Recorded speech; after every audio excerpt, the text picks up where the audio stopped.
Okay, wrestling fans, this is Ripper Collins with Lars Anderson today. Dunbar's on vacation, and the action has started, Lars. It sure has. And, before we get into the action here, Ripper, I'm not a professional commentator like you and Dunbar, but I'll definitely give it my best shot here. What a match we have here. The Soul Patrol, Rocky and Ricky Johnson, the Polynesian Tag Team Champions, representing 1.5 billion people going up against the Long Riders, coming out of Duluth, Minnesota, Scott and Hog Irwin. Scott, of course, coming in at about 275 pounds. Big Hog coming in at 6'4", about 320 pounds. The Johnson brothers are going to have their hands full with these two behemoths from Minnesota. Well, I'll tell you right now, this is probably two of the biggest giants that Rocky and Ricky have had to tangle with. They've had their hands full in the past with some of the toughest there is, but I think these are two of the biggest boys that's been in here, and they come in with one great reputation. But of course, Rocky and Ricky are our champions, and they come up with something new every time. They keep their opponents outfoxed. They do new maneuvers all the time. It just puzzles everybody, even me sometimes. I sit amazed at what they come up with, Lars. They are a great, great team, a great brother combination. Of course, the Anderson brothers have been together for several years off and on. The Johnson brothers are together. They are the Polynesian Tag Team Champions, representing 1.5 billion people in the Pacific Rim, and they've taken them all on, the Dirty White Boys, and they went over them. The Dick Murdoch and Adrian Adonis, they went over them. Bad News Al and Tiger Chung Lee, they've taken on a host of teams and come out on top, and they've gone in single matches and come out on top. There's no question about the fact that they are a force to be reckoned with in the world of professional wrestling. And here we see Scott complaining about something, a shot of the fans right there. All right, Lars, I'll tell you one thing. They've got their hands full tonight, but they're really going to have their hands full very shortly with the Prince of Darkness, Kevin Sullivan, and his new man, Maya Singh. Never have I seen a man as weird and crazy as he is. I thought that Sullivan had brought out some of the weirdos before, but this Maya Singh is really something to be reckoned with. There's no question about that, and I hope that Rocky and Ricky really take him to the cleaners. Like we're going to see the incident coming up a little later in today's program in the title match with Kevin Sullivan and myself that brought about this match. And I say, I hope that Rocky and Ricky, really take him to the cleaners. I don't care if Kevin Sullivan's arm, leg, whatever, and may I sing, I hope they break both their legs and send them out of town, because there's no question that there's no need for this in professional wrestling. The type of tactics that Kevin Sullivan has gone on and on and on and on and on, and this Maya Singh, a half a head of shaved hair and paint on the other. The guy's absolutely loony, and they're wrestling. They're a force to be reckoned with. But I'm sure that Rocky and Ricky will take it to them. Yeah, well, like I said before, Rocky and Ricky come up with new things every time they get into that squared circle together. They've been together for a while, and they are a great team, just like right now. They're pulling a little trickery right here, and they're going to confuse these Long Riders. But with Maya Singh and Kevin Sullivan, they're going to really have their hands full. But they are the champions because they are just a little bit better than the competition has been in the past. And in the near future, they're going to really, two of the meanest. I tell you, Sullivan will stoop to, I don't know, he goes to the bottom of the barrel and brings things out that no one in the world ever thought about, Lars. That's right. He does everything and anything to win or to maim people or hurt people. Sometimes it doesn't even look like the man cares if he wins or not. He just wants to hurt people, cripple people, and humiliate people. Well, he's going to find out with the Polynesian Tag Team Champions that they bit off just a little bit more than they can chew, because Rocky and Ricky just get tougher. If the competition gets tough, they get tougher. It gets dirty, they get dirtier. They'll do anything that they have to win, too. Believe me, they know their way around that wrestling ring, Ripper Collins. Yes, and I tell you, Lars, they have really got themselves psyched up for this one, because they saw what happened at the last matches at the Blaisdell Arena in Honolulu, and they know what to be prepared for and the tactics to expect. And of course, on this one, this is the third annual card, the memorial card for the late, great High Chief Peter Maivia, the founder of Polynesian Pro Wrestling, and of course, Rocky Johnson's father-in-law. So, of course, there's that additional pride, that additional honor of upholding that championship on that great night, that great memorial night that comes around once a year for the man that started it all, Peter Maivia. You're seeing a nice move right there by Ricky. The man went for a backdrop, a leapfrog, nice drop kick, and right back into an arm drag on the Long Rider. Good chain wrestling. One move right into the other, the drop kick into the arm drag. stay right on top of the man, keep him off balance. That's what you've got to do in tag team wrestling and in single wrestling. If one move works, come right back into the other. If it doesn't work, you got to come right back into it anyway. Come out on top and keep going, keep digging. Here's one of the Hog Irwin coming in complaining to the referee. Rocky and Ricky, they know their way around that ring too. They just made a little slick move right there. They didn't really tag, but the referee says they did. And the other guy's in there to scream and holler. He should have his mind on trying to get his partner over to his corner and get him out of trouble is what he should be. What a year of wrestling here in Honolulu, Polynesian Pacific Tag Team, Championship Wrestling. You know, I'm not a professional commentator. I get a little messed up there, Ripper. I get excited myself, Lars. Promoted by Liam Ivia. It's been the biggest year of wrestling ever here in Honolulu. The hot summer night, the biggest card ever. And now the memorial, 38 wrestlers, 13 or 14 matches, the big battle royal, a $40,000 battle royal this year. I'm telling you, like, she really pulls it out. Who are some of the people we're going to see on this card, Ripper? Well, I can tell you, we're going to see you, of course, defend your championship against Bad News Allen, who had that title before. And by popular demand, they will be coming for the big memorial for the High Chief. Kerry Von Erich will face Gene Hernandez, the half-breed, and I wonder if his hair's grown back in. Someone said he had his head shaved in Texas. They had at the Cotton Bowl there a big, shaving the hair match or something like that. I don't know what happened. I'm curious to see myself. And then we've got the masked superstar, Les Thornton, the Polynesian Connection. Jimmy Fly Snuka will be on this big card with Sifa Afi. Oh, what a team they'll make. And then we got Sakaguchi and Tatsumi Fujinara and Kingo Kimura against Superfly Tui. Don Stevens and the Spoiler is coming to town. We're going to have the ladies, Lady Mad Maxie and Dee Dee Smith against the Fallen Angel and Liz Chase. The Midgets will be back. The Samoan Connection, the Long Riders, Mike Graham, the Mighty Milo. And of course, Lars, I'm not going to boast. I'm going to make my comeback for the High Chief. No one is going to embarrass me or Liam Ivia or any wrestler in the United States by doing what the Russian exterminator did to me. He ripped my shirt, attacked me from behind, broke my glasses. Whether I win or lose, he's going to know that Ripper was inside that ring. Well, Ripper, you're the legend, of course, in wrestling here in Hawaii. You know, next week, Liam Ivia tells us that we're going to see that incident right here on television that happened between you and the exterminator. There was no reason for the man jumping you, breaking your glasses, and tearing your shirt off and kicking you and stomping you. Absolutely no reason for it. And I hope Ripper Collins, I don't like to make predictions, but I hope you come out on top because I don't like that Russian either. And now you mentioned one match there. Forgot to mention one match there. I see the technician telling us Andre the Giant and Antonio Inoki, the team of the century, going up against the Texas Outlaws. What a team. What a match that should be. And also the King of the South, Mr. King Jerry Lawler, will be here again facing Mr. Wrestling #2. And to my knowledge, it's the first time he's ever been here. First time that he's ever been here. And also, Liam Ivia asked us to mention that the Wrestling Spectacular will be going to San Jose Civic Auditorium, Polynesian Pacific Championship Wrestling starting its West Coast tour at San Jose at the Civic Auditorium. And the fans, of course, in the San Jose and the Bay Area are in for a real wrestling treat.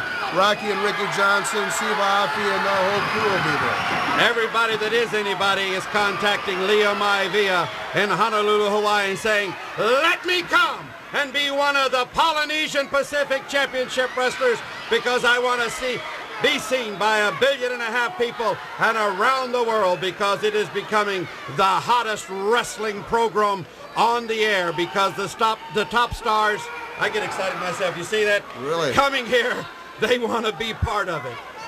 Here we have Hog Irwin jumping on Ricky Johnson. Ricky has been taking a little bit the worst of it here, Ripper. This big team, coming out of Duluth, Minnesota. And I'm telling you, I'm from Minnesota. I grew up about 80 miles north of Duluth. They do grow them tough in that part of the country. You got to be tough. Big, cold winters, long, cold, hard winters in Duluth. That wind whistles off Lake Superior. So this is a tough team. I mean, they know their way around that wrestling ring. And, they ride their motorcycles everywhere. They actually did try to ride them into the Blaisdell. Police said, no, you can't do that. Yeah, I realize that. There's a big tag made, and in comes Rocky. Look out! Boom! He used to spar with, God, look at that drop kick! Bingo! Another drop kick, and down goes a big man. Another big Cassius Clay punch. This Rocky used to practice and box with Cassius Clay, a big double headbutt. Watch out! Boom! And, oh, did you see that punch? Another one! Oh, this is action galore! The Soul Patrol is on the wall. Oh, look out! I'll tell you about those drop kicks. Rocky Johnson throws the most devastating drop kick in the world of wrestling. I know, I've been hit by that drop kick before in Florida and in California, and I've watched him throughout his career in professional wrestling. The most devastating drop kick of anybody in the world of professional wrestling, bar none. Well, he's one of the most fantastic athletes ever. Oh, look at this! Watch this! It's a small package, Lars. 1, 2, 3. It's over, and the Soul Patrol is... Okay, wrestling fans, is Ripper Collins with Lars Anderson, the Polynesian Pacific Heavyweight Champion. We've just seen Sullivan in another devastating victory with Maya Singh as creature at his side. And Wednesday night at the Blaisdell for the Polynesian Pacific Heavyweight Championship, Lars, you are going to have your hands full. That's right. You know, when it comes, when Kevin Sullivan's name or Lewin or Maya Singh or any one of these names is mentioned, the thing that comes to my mind, is like the things that I can't forget, the things that have gone down, the powder in the eyes, the baseball bat in the groin, the paint thinner in the eyes in the cage. I watched here a while back, like at the Aloha Stadium, Kevin Sullivan, like drop a girl wrestler, lady wrestler on her shoulder and break her shoulder and beating me with a chair. That's right. None of these things will be forgotten, Kevin Sullivan. None of these things will be forgotten Wednesday night at the Neil Blaisdell Center in Honolulu, because I'll tell you why. Nobody is going to get by doing to me what you've done to me to this point. I'm going to tell you right now, Kevin, this is what you're after. 1.5 billion people this title represents. 1.5 billion people and some 30 million people on the mainland but via satellite. That's right. This is what that represents. And this is what you're after, the Polynesian Pacific Heavyweight Championship. And I'm going to tell you one thing, Kevin Sullivan, and I'm going to tell it to you straight and get right up tight to your camera, Kevin Sullivan, because I want you to understand this one.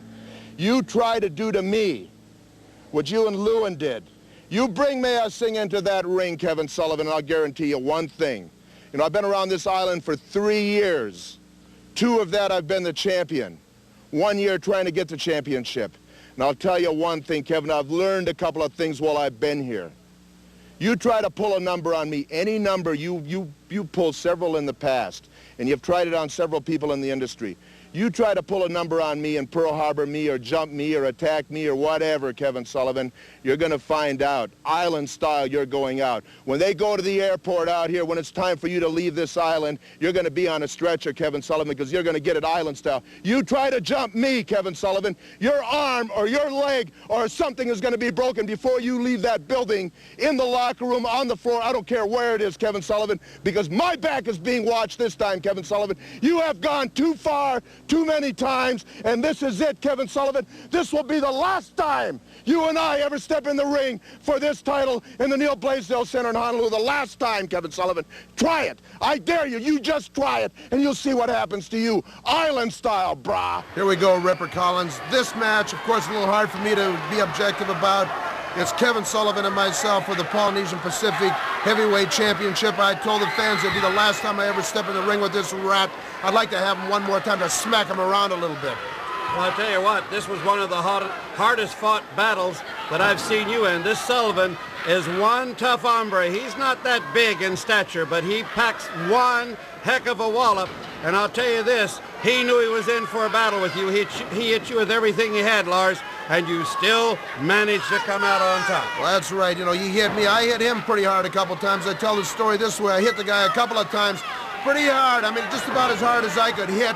One time, I think, as hard as I could hit, and I didn't move him too much, So, I mean, he's a tough customer, no question about that. And the guy could wrestle if he wants to.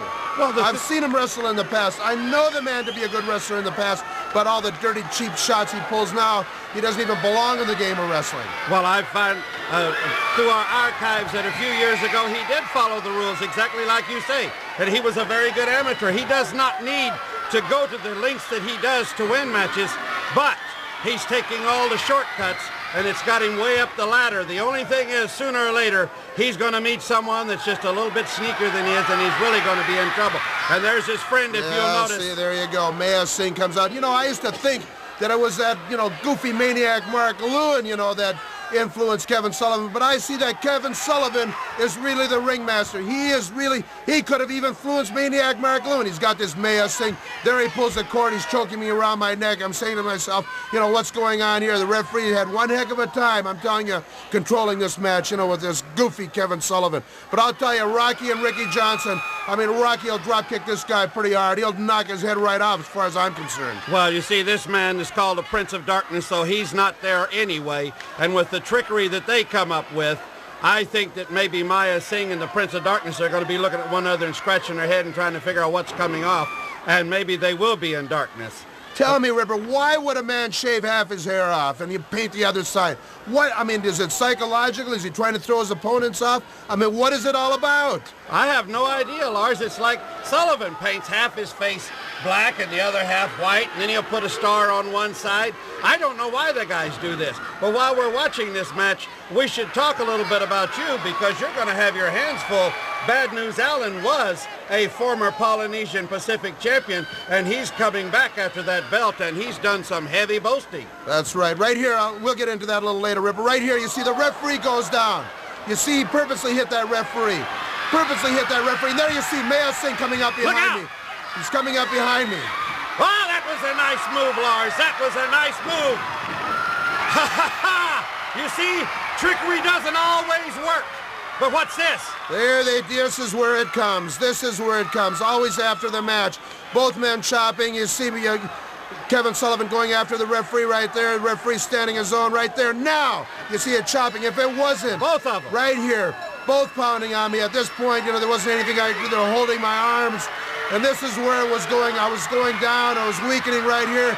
They had me chopped down to my knee. And this is where Rocky and Ricky Johnson came in to help me. And if it hadn't been for Rocky and Ricky Johnson, I could be in the hospital right now. Look at Rocky throwing that punch. There's Ricky with a big headbutt. You could definitely been in a lot of trouble, because these two guys... I was going down, Ripper. There was no question about it. I was on the way out. They don't want to hurt you. They want to cripple you. Look at that! And there's the thanks. There's what happened right there. Maya Singh comes out with the powder, the soap, or whatever it is, into Rocky's eyes. Rocky's down. Now look at on the top rope. Right on the top turnbuckle. These guys should be suspended from wrestling. Someone should kick their brains out. Words from the Soul Patrol, Rocky and Ricky Johnson. And Ripper, look at this match here from the Roxy Theater in Kauai. We've got Big Bruiser Brody going up against that mercenary, Colonel Buck Robley, clothed from his neck down in black. What if that says something, huh? We're going to be going back to the Roxy Theater pretty soon, too. Very soon, in fact. For the big wrestling card, we was sold out when we was there the last time when these matches were taped. And later on in the program, we're going to see the last meeting of the Dirty White Boys and the Soul Patrol Dunbar later today. All right. I'm waiting to see that one. You know, Bruiser Brody is going to be on that hot summer night at Aloha Stadium. He's going to be there along with all sorts of other stars. We got more than 50 wrestlers being represented from I don't know how many countries around the world. We've got all the major wrestling alliances represented, the top stars of Japan, and some of the biggest men of the world. One of the big ones is sitting right here in front of us. Look at this. Bruiser Brody stands, what, 6'7" tall, well over 300 pounds. And he's going to wrestle the match of the century against Antonio Inoki, the biggest star in Japan, will be here to wrestle Big Bruiser Brody on that night at Aloha Stadium. And you know, both of those men can move really fast. When they're moving around the ring, they're like a couple of lightweights. Oh, lightweights. Ripper, did you know what's going to be happening on the night, that hot summer night at Aloha Stadium? I just found this out. But the AWA lightweight world champion is going to be there and put his belt on the line against our own Mighty Milo. And who is that champion? Oh, that's Steve Reigel, and he is going to be there, and he's going to go up against Mighty Milo. And these wrestlers have got to be what? Just around 200 pounds, right? They can't be over 200. I don't think they can weigh any more than 200 They can be up to the 200-pound limit, but not over. And, of course, Mighty Milo is another of High Chief Peter Maivia's protege. So this is going to be a great night, not only for Leah, but 3 of his proteges who he has trained, and they're all going for the first time for a big championship So this could be a night that you see many new champions. It could very well be. I'd like to see 3 brand new championship belts right here in the Polynesian area. Well, it would be the greatest thing that ever happened if Sifa can take that belt away from Ric Flair. It's not going to be easy, but Sifa, like I said, is training harder than anyone has ever trained every day. Oh, yes, Ripper. He's in there pumping iron every single day, building up those muscles, training hard, working out on the mat. I mean, he's going after it with a vengeance. Well, like I said, he's trained harder than he ever has for anything, and he stays in the gym 4 and 5 hours a day, and then running in the morning and running in the evening before he turns in. He really is going for that belt. He really wants it more than anything he's ever wanted his entire life, Dunbar, and it would be a great honor if he could take that belt away from Ric Flair. Okay. Oh, a big boot by Bruiser Brody. It's a count of 1, 2, 3. This match is over with. Colonel Buck Robley pinned to the... And the action continues. Ladies and gentlemen, very, very special wrestler this evening. They call him the living legend, direct from Japan. The man who entered the ring with Muhammad Ali a few years ago. Japan's most famous wrestler, ladies and gentlemen, Antonio Inoki. We are watching probably the Japanese legend of all time, Dunbar, and that is Antonio Inoki. He is the International Grand Prix champion. He is the man who met Muhammad Ali in the ring in a mixed boxing wrestling match a few years back. And you know, Dunbar, I hear rumors throughout the wrestling world that as part of the big IWGP tournament coming up in November this year, he is going to be repeating that performance with a different boxer. I understand they're in negotiations right now with some major boxers, and that Inoki is feeling that it is time again to prove his point, and he's going to be going back into the ring against a world-class boxer. Well, I'll tell you something. There have been a lot of wrestlers, and there have been a lot of boxers, but Antonio Inoki ranks as one of the top. Right here in the ring now, he's got a big challenge now here with Hacksaw Higgins. Hacksaw Higgins is trimmed down somewhat. Looks like he's lost about 20 or 30 pounds since the last time I saw him. How can you tell? He's a big man, but Antonio Inoki, I've seen him wrestle the biggest of the big. He's had the King Kong Bundys and the Andre the Giants and like that. We had a match with Antonio Inoki and Andre the Giant that was an outstanding match.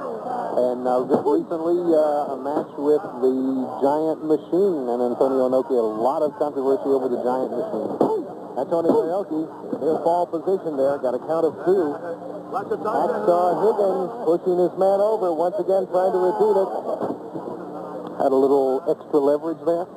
Luckily, the referee caught him. It's hard to be a referee in this wrestling match because, you can never tell. You can't be at all places at all times. Very often you can't see the yank of the hair or the pull of the tights. You have to be there checking for the chokes and counting the pins. You know, a lot of times, Dunbar, the fans get real upset at the referee because they see something that the referee doesn't see, and they don't understand the referee not doing it. We always point out here there's 4 sides to the ring, and it's usually one side of the ring that sees it. The other 3 sides doesn't see it either. So the referee can't be in all 4 sides of the ring at one time. He's human just like you and I. Antonio Inoki getting set. Oh, no lock up there. Gets Antonio Inoki up. Hacksaw Higgins. Powerful body slam and a quick push. Count of 2 again. Antonio Inoki flails out. I don't think you're going to beat Antonio Inoki without hooking the leg. I just don't think you're just going to be able to wear him down enough just to lay down on him and pin him. I think you're going to have to do something, and then especially hook a leg, or you're going to have him in a package of some sort. Hacksaw Higgins in command of this match right now. Looking over reverse chin lock. Look at that look on Inoki's face. I mean, you talk about determination. You know, they say you can count the number of times that Inoki has lost on 2 hands, and that's over a 10 to 12 year period. You know, when you think about it, a wrestler who has not been pinned on an average of more than once a year, that's a phenomenal record. Well, Antonio Inoki deserves it because he's one of the most well-conditioned athletes to come out of the Asian country. Look at that slap. Oh, adding insult to injury here. Antonio Inoki, big right cross. Again, it looks like a close fist to me. Hard to say how he's handling it. Hacksaw Higgins definitely taking the punch. His eyes are rolling. Who is this? Wait, that's Steve Williams. Steve Williams. Steve Dr. Death Williams. It certainly is. I tell you, he's caught by a clothesline. What's going on? Throws him right into that second ring rope. Steve Williams was supposed to not be wrestling tonight. He was not supposed to be in action tonight. And now look at this. He just turns around and walks off. And wait a minute, he's got Antonio Inoki. Wait a minute, Steve. Japan! I will return! I will be the shadow of death! Just remember I have no face! Watch it, look out, there's a chair coming. Dr. Death, Steve Williams, and Antonio Inoki carrying off. He's just getting to this ring over here. They've got the small ring up that they were going to use for a cage match, and he's challenging Antonio Inoki is calling in Steve Williams. He says, bring in your chair, bring in anything you want. I'm ready for you right here. The challenge has been issued. Dr. Death is walking away. Look at him. He's just strutting his way back to the back. Now, why would he come out to the ring and do something like that and then not accept the challenge? Antonio Inoki, right now a bundle of pure. Okay, good evening, ladies and gentlemen. This match is one fall with a 20-minute time limit. Introducing first in the blue corner from Honolulu, Hawaii, 262. A big hand for Bill Francis. His opponent, the Hawaiian heavyweight wrestling champion. In the red corner, accompanied by his partner, Big John Studd, 235, Las Vegas, Nevada, Playboy Buddy Rose. Referee Rodriguez, timekeeper Okuda.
go with our first main event of the night.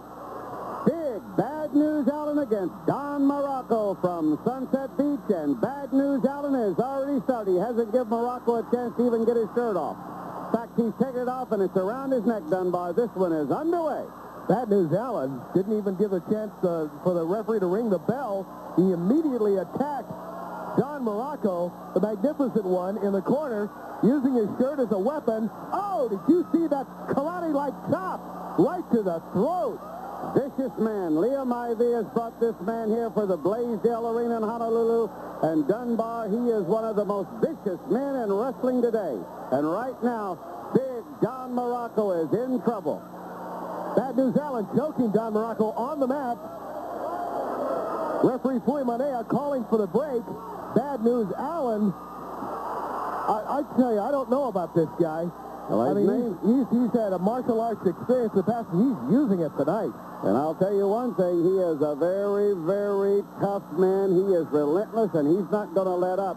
And his name suits his temperament. Bad News, and that's exactly what he is to every man he faces inside the squared circle. He don't give you a chance, and he won't give you a chance. Once he gets you down, he's going to kick you till he can't kick anymore, Dunbar. I'll tell you, from the moves that he's come up with so far in that initial vicious attack, the crowd is on the side of the magnificent Morocco. And you better hope that he can get a second wind, or it's going to be all over, because this Bad News Allen is right there. He's not loosening up at all. Don Morocco took a vicious blow, was sent into the turnbuckle, takes another right into the stomach. Bad News Allen taunting his man. Look at him there. He's saying, get up, Morocco, get up. Oh, another one, Dunbar. Can you believe those vicious chops he's throwing in there? Magnificent Morocco not able to mount much of an offensive as of yet. Definitely in charge of this match is Bad News Allen. Daggers Morocco, sends him down to the canvas with a headbutt. Goes over for a cover. He can't cover. Don Morocco's leg is over the ring rope. Referee Fui Manea saying, I'm sorry, I can't count if a man's leg is over that ring rope. So it'll be up to Bad News Allen to bring it into the center of the ring if he wants to end this match. Comes off with another vicious right. Morocco definitely staggered. Bad News Allen definitely in complete control so far. Uh-oh. There it is. The vicious right judo chop. I think he's ready to end this match. Now he's tying Morocco up in the ropes. Referee Fui Manea counting. He's got a 5 count in order to break that. Well, he better start paying a little of attention here, because he could end up with a disqualification. Oh, upside down. Flying. Morocco on that top turnbuckle in a very compromising position. Bad News Allen tying him up in the turnbuckle. He's hanging upside down now. His foot is caught in there, Dunbar, and Allen is not letting up. He's got the foot across his throat now. Morocco is definitely in trouble. Bad News Allen has been giving no quarter in this match so far. The referee is telling him, you better be cool, brother. You're going to be right out of here. Oh, my goodness, did you see that headbutt? And look at the smile on his face. He's proud of himself now, Dunbar. Bad News Allen better not smile too long and keep his eyes on Morocco. I don't know. Morocco seems to be dazed somewhat, but he could be sandbagging somewhat. Uh-oh. Oh, no. Fires back. Another judo chop to the throat. Bad News Allen comes off with a right foot into the midsection. Don Morocco trying to regain his composure and come back, but Bad News Allen has definitely been on the offensive. He threw another vicious chop in there, Dunbar, and another one, a big forearm to the back of the neck, staggers Don Morocco. Reversal! Into the turnbuckle goes Bad News Allen. You saw him strike full force there, and now both men are down. I think that took a little of the wind out of the sails of Bad News Allen, and if Morocco gets his second win, Bad News Allen had better start doing some backing up, and look out, because Morocco can give it to you hot and heavy, brother. Mule kick by Bad News Allen comes off with another forearm. Again, another chop. Don Morocco grabs a hold. Bad News Allen using that elbow right on the top of the skull. A lot of pressure there being applied by Bad News Allen. Morocco forces them into the ropes. Referee Fui Manea calling for the break. Turnaround now by Bad News Allen. Into the rope and whoa! Missed with a clothesline. There's a clothesline by Don Morocco. Oh, he came out of left field with that one, Dunbar, and Bad News Allen went down like a ton of bricks. And look out, if Morocco gets the cobwebs out of his head, we're going to see a Donnybrook and a half right here. Woo! Magnificent Morocco walking around, now going back. Kicks. Another kick to the midsection. Uh-oh, he's into the face now. Morocco, you know, can deal out a little bit, too, when he wants to. Oh, yeah, as that rake of the ice just proved. John Morocco moving around the ring now. He's angry. You can tell now that Don Morocco is... Oh, beautiful. He lifted himself into the air and came down with a beautiful knee. It's a cover and a count of two. With a count of 2.5. Magnificent Morocco firing back beautifully. Bad News Allen now the one in trouble. Morocco saying, get up, Bad News. Your time for payback has come. Oh, it sure has. And Dunbar, while we got a minute, let's say hello to all of our friends up in Fairbanks, Juneau, and Anchorage on the Alaskan Television Network. We love you up there. Polynesian Pacific Championship Wrestling, happy to bring it all your way around the world with world-class championship caliber wrestlers like Don Morocco and Bad News Allen. Our champion Lars Anderson, Sifa Afi, and of course, the only lady promoter in the world, the Vice President of National Wrestling Alliance, Mrs. Leah Maivia. You're seeing the best, the greatest in the world right here. Handful of beard brings up Bad News Allen onto his feet, and a kick from Don Morocco. I don't think the referee liked it, whatever it was. The referee didn't like that one too good. Dunbar, I'll tell you, you want to know what the score is, brother, just call into Sports Watch, and they can tell you everything you need to know. Magnificent Morocco, now in command of this match, brings Bad News Allen up. Oh, did you see that double? Well, that just probably rearranged the ears of Bad News Allen. That helps get those big lumps on the side of your head that they call cauliflower ears, and a rake with the shoelaces right across the side of the head, Dunbar. I told you if Morocco ever gets his second win, Bad News Allen is in for a lot of trouble. Look at that knee lift. High knee lift. Bad News Allen relaxing now against that ring rope, and Bad News Allen is in trouble. Don Morocco on the offensive, very methodically working over his man.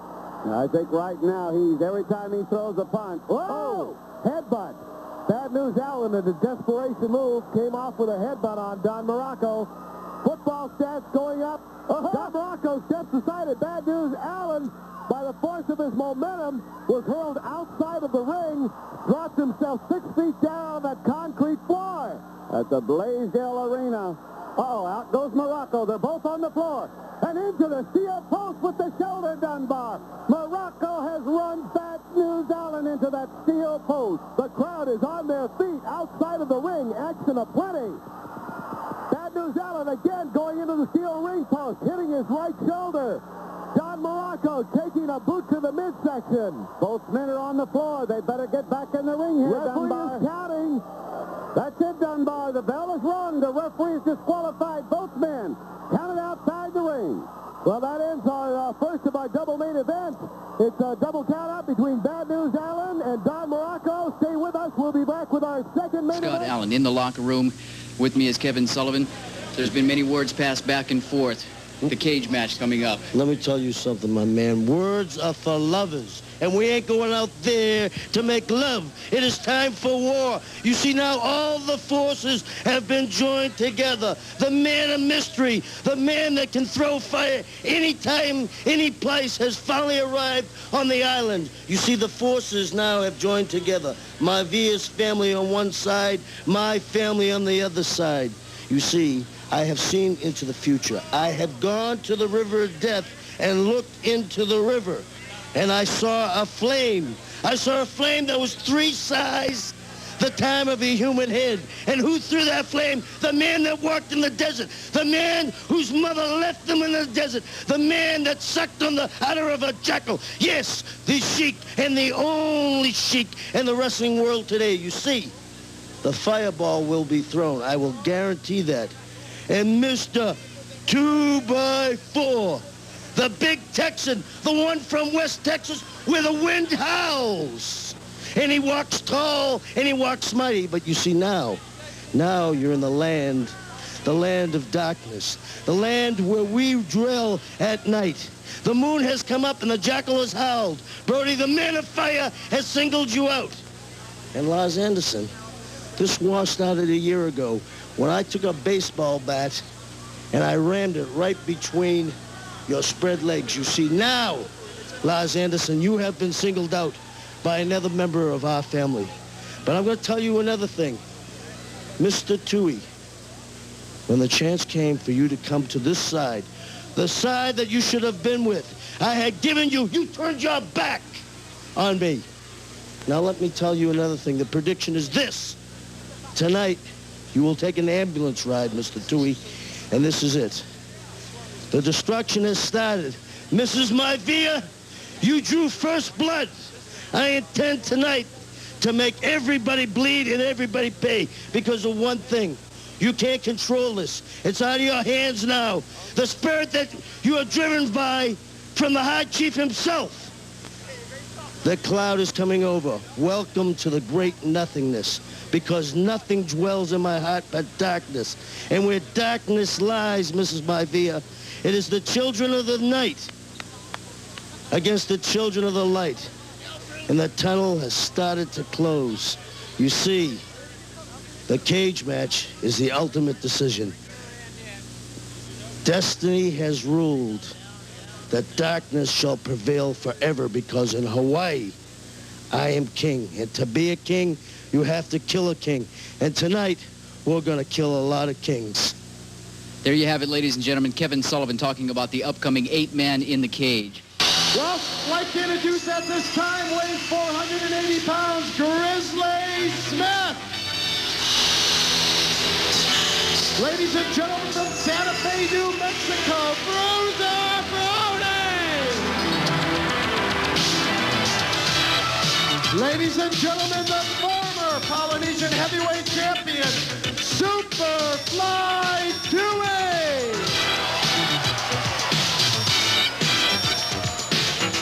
Ladies and gentlemen, I'd like to make you aware at this time that this is a cage match. There are no ropes in the ring, and entering the ring area at this time from Africa, Prince Kamala Mala. Ladies and gentlemen, the Prince of Darkness, Kevin Sullivan. Ladies and gentlemen, Maniac Mark Lewin, and followed by the Sheik. I'd like to remind the people at this time that the way to win this match is to get out of the cage over the top.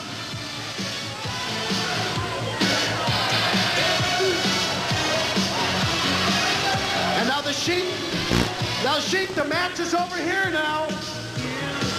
Right in the cage here.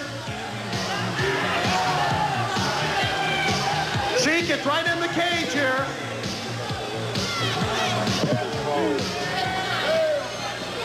It's right in the cage. It's in the cage.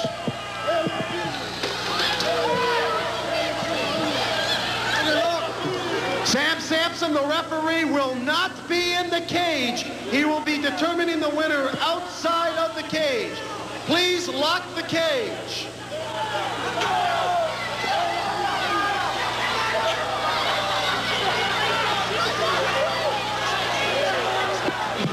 Well, it's a big one. It's a big one you've been waiting for. Kala Imua ringside, along with my pal, world-famous wrestler and champion, Steve Ricard. Steve, now, this has never been done in the world of professional wrestling before. Here they go. Steve, look at this. Well, the chain's going around the gate there to keep it locked. Anyway, there's the Sheik with something in his hand, hammering away at Bruiser Brody. Prince Kamala up against the Sheik and Bruiser Brody. There he goes. He has something in his hand. He has something in his hand, Steve. It looks like a spike. Well, a spike of some sort. Maniac Mark Lewin making his way up the cage now. Well, this is one of the Sheik's tactics, of course. He carries something in his hand, he stabs with it, he injures people, he throws the ball of fire, which he can throw 8 feet, incidentally, and it's 3 times as big as a man's head. Very, very dangerous man. Lewin is dangerous also, a real maniac in the ring. And you've Kamala, who's unpredictable, and the Prince of Darkness. But against that, you've got Grizzly Smith. Look at the size of the man. And you've got Superfly Tui, a really scientific wrestler and a tough young Samoan. You have Lars Anderson, who has met them all. Anderson's getting the Sheik now. And Bruiser Brody, the biggest of them all. Just as he promised, Lars Anderson is getting the Sheik. There's Superfly Tui. He is just squeezing away at the head of Kevin Sullivan. There goes Prince Kamala. The Sheik has jabbed Lars Anderson, another one, with the spike on the back. Pure pandemonium here at the Neil Blaisdell Wrestling Arena. Grizzly Smith almost came right through the cage on the floor. There's Kamala coming down over the top onto the head of Grizzly Smith. The Sheik trying to climb over the top rope. Bruiser Brody going to pull him down, but don't let that Sheik throw the ball of fire. He's trying to get over the top rope. He's making it so far. And once he gets out of that cage, of course, that's what it's all about. And his spike is over the ring, over the top now. His spike is gone. They're pulling down his pants. They're pulling down. I don't know. His pants are up again. Okay, this is a family thing. There's children here. Bruiser Brody pounding away at the Sheik. Lars Anderson goes into the corner with Kevin Sullivan. Hand-ins, boom, into the corner. There is the Sheik. He is in a struggle, a big struggle. Bruiser Brody slamming his head into the steel fence. There's Maniac Mark Lewin with Grizzly Smith. Lars Anderson, boom, on the chest of Kevin Sullivan. This is super. And you know the rules of this match is that there are no rules with just one. And that is the winner is the man who climbs over the top of the fence and gets out. There is no referee. Sam Sampson is down ringside, walking around the ring, ready to pronounce the winner. Well, I think what it comes down to is the one man from a team, actually, has to climb over the top of the rope. The one man of the team gets over the top of the cage, rather, then the team generally overall wins. You got Maniac Mark Lewin there and stabbing away at Grizzly Smith and Kevin Sullivan. How about his top referee, Sam Sampson, is outside the ring. He's looking for the winner, whoever climbs over the steel cage. There's Prince Kamala. He looks a little dazed now. Maniac Mark Lewin is working over Grizzly Smith. There is the Sheik. He is covered with blood. He got hit, and he got hit hard. There is blood streaming all over the Sheik. Well, the Sheik trying to get up there, and no one touched him. Now, Anderson is getting up. Now, Lars is down now. There's the Sheik again trying to, and Brody is actually going up the side of the Sheik. Looks as if he's trying to bend him to it, or is he trying to pull him down? But Brody is actually trying to pull the Sheik back, trying to stop him from reaching the top. Anderson strikes up the Sheik with blood pouring from his head. Yeah, blood pouring from the Sheik's head. He got hit bad. Bruiser Brody, he's full of blood. They're going up and at it. Prince Kamala seems kind of idle over there by himself for a moment. And look at his Lars Anderson, Maniac Mark Lewin in the corner on the steel post. Well, I wonder how many of these wrestlers will come out here not covered in blood. It's a brutal Prince Kamala is biting Grizzly Smith. Grizzly Smith is covered with blood. Brutal match, a cage match, and this particular cage match with 8 wrestlers in it at one time, it makes it so much more brutal. Anderson with his head being thrown into the cage by Mark Lewin. Brody almost over the top. Almost over the top. Almost over the top of the cage. Tui gets raked across the face by Kevin Sullivan and chucked on the back by Maniac Mark Lewin. Tui is in trouble in there. Kamala is walking around. There seems like nobody wants to get involved with Prince Kamala for one reason or another. Maybe it's because he was biting the face of Grizzly Smith, and Grizzly is bleeding profusely at this very moment. Well, the Sheik holding on to the top of the gate of the cage by the looks of it. He's holding on to the top of the gate of the cage. Cannot get any further. Obviously, looks like he's got his foot caught in the cage and can't move. There's Brody there with Lewin backed in against the cage, throwing a heavy forearm to his back, and he now has hold of the foot of the Sheik, trying to drag him away from the top of the cage. The Sheik is trying his best to get out of there. Prince Kamalumala with Superfly Tui pounding on the chest of Superfly Tui. And the chain is coming apart. Brody untying the chain. That's Brody. Bruiser Brody is taking off the chain. Brody untying the chain. And there's the Sheik right on the top, almost on the top. He's pulling the Sheik down now, trying to get that Sheik off the top. See, if he can get him off the top, Steve, the rest is gravy. He can pull him down and have his way. Lars Anderson being choked by maniac Mark Lewin with the chain. The chain that they used to pull the door.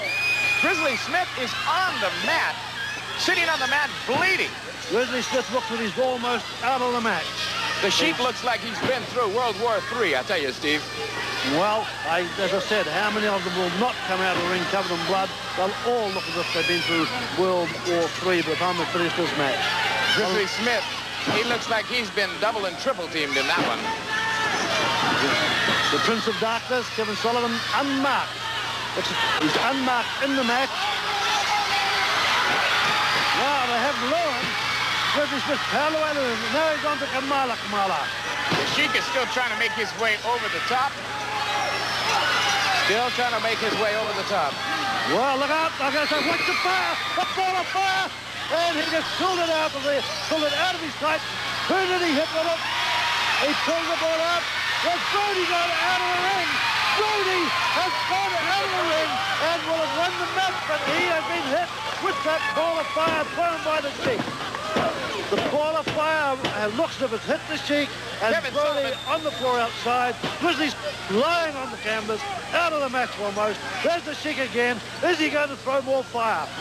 One of the most dangerous men in wrestling today. Outside of the cage. He is making his way back into the crowd. He is sort of lingering around the cage. Meanwhile, in the ring, there's lots more action going on. Grizzly Smith is down, covered with ball fire. Maniac Mark Lewin. The Sheik is chasing fans through the Neil Blaisdell Center Arena. I tell you, this is something like I have never seen before in the sport of professional wrestling. This is terrific because there are no rules except one, that you have to go over the cage. And now that the cage is open, it's just every man for himself in that cage right now, Steve. Well, Sullivan is still in there, of course, with Grizzly Smith. Sullivan. Sullivan just left. Lewin is on his way out. Tui is on the floor, and Lars Anderson laid out on the floor. Lars Anderson, who has proved himself in this part of the world, the Polynesian heavyweight champion. There's Grizzly Smith. He's taken Lars Anderson. Superfly Tui is on the mat. Tui looks as if he's been injured, badly injured. Tui has been hit by just about every man in this match. What a brutal match. What a brutal match, Carly. And I just wonder what the Sheik is doing now. There goes a double team. Uh-oh. Well, I think here goes Superfly Tui. Double team, triple team effort. There goes Tui. Tui is on top. Tui is on top. It looks like Superfly Tui is the official winner. Well, he is on top. Everyone else came out of the ring through the door. Tui is coming down. Tui is coming down. And Superfly Tui is out and over the top of the cage. Well, what an unexpected finish to that match with Tui winning the match. We're gonna try and talk with Superfly Tui. Ladies and gentlemen, your winner, Superfly Tui. It took a lot of effort for that one. In order for this match, for the winner of this match, I had to go over the top rope, or the top of the ring. The Sheik did not go over the top. Grizzly Smith, I get a quick, I don't know what to say, ladies and gentlemen. We won! We went over the top! You saw it too, we went over the top! We won! And there's Grizzly Smith down at ringside You don't claiming say anything for that him. he won. His team won. Come on, That I is can't his hear claim. it. Let's hear it for Tony. Calling for a round Ladies of and applause for gentlemen, Super we're talking Flyweight. about Grizzly. Scott Allen in the locker room for Polynesian Pacific Championship Wrestling. We've just seen the cage match. Kevin Sullivan is in the locker room with me. Kevin. See, what I said came true. We singled out the bad man from Texas, the man that blows through the West Texas plain like a tumbleweed, eating everything in its path. But the man from the desert, the man who breathes and walks on fire, the Sheik, the only Sheik in professional wrestling today, the man that was walked through the desert for 20 days and 20 nights and only feasted on the carcasses of dead animals that laid Bruiser Brody out just like the dead camel carcass that falls over when there's no water left in the hump. You see, Bruiser Brody, you came to your oasis in the desert and it was dry like fire. I predicted that you'd get burned by the Mystic One himself, and you did. Now, Lars Anderson, the war was originally started a year ago when you went sent to the hospital with the Maniac and myself. But now, as history again has repeated itself, you were carried out of the ring by Kamala Mala's gigantic headbutt. And Superfly Tui, you were a different story. See, I gave you a chance to better yourself. I gave you the chance to step out of the wop-wops, to step out of being a Samoan. I gave you a chance. As you can see right now, we're cutting the big man up like a barbecue. Looks like a luau. We got him now as the spike is driven to his head, the spike that was given to me by Habuddin himself. You see, Lars Anderson, a member of Mrs. Maivia's family. As you can see, she's walking around ringside, hoping and chanting that darkness will not prevail. But the man of the desert has climbed. The man of the desert has climbed the cage that was once called impossible to climb. But that wasn't his plan. His plan was to get the big man from Texas, Bruiser Brody. And the plan was laid out better than Hitler taking Poland. You see, once the volcano erupted and ran down the side of the mountain, it all came to an end for Bruiser Brody. As you see right now, the Mystic One is in a trance, called on by Habuddin himself to destroy Bruiser Brody, and he did. Ladies and gentlemen, if I may have this for just a moment here.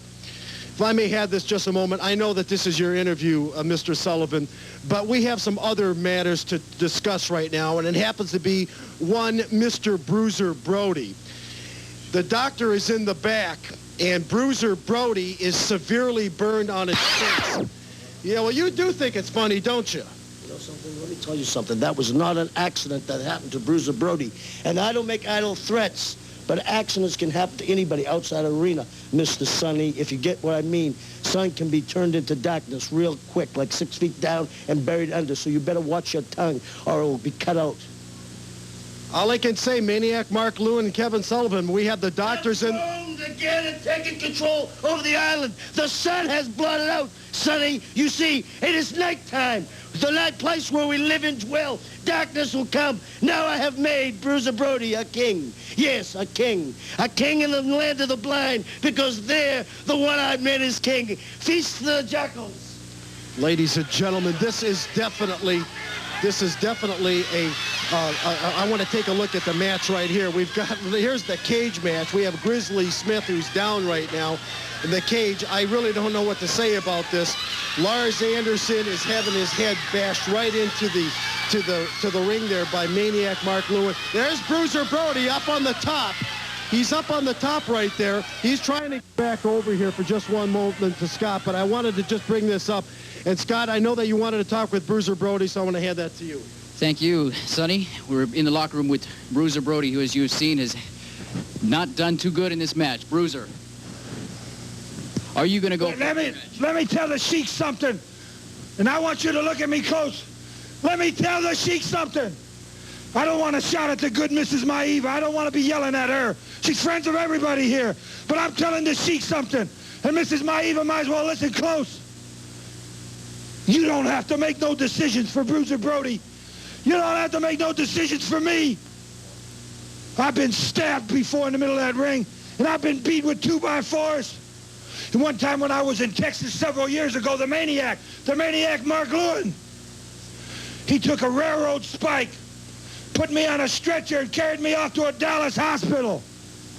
But I ain't never been burnt. Never been burnt. And I feel like a damn fool out here.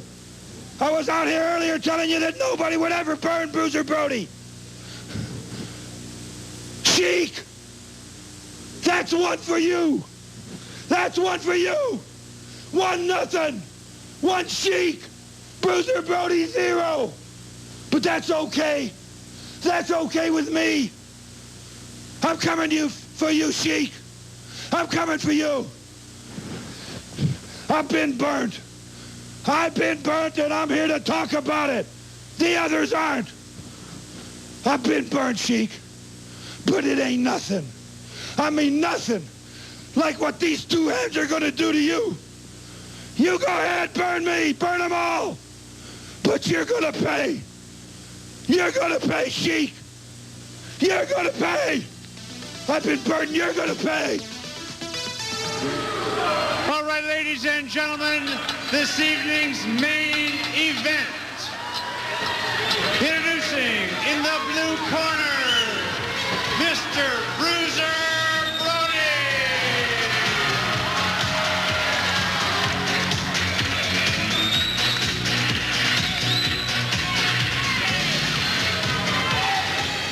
Bruiser's opponent this evening, wrestling out of the red corner, the one and only original, the Iron Sheik.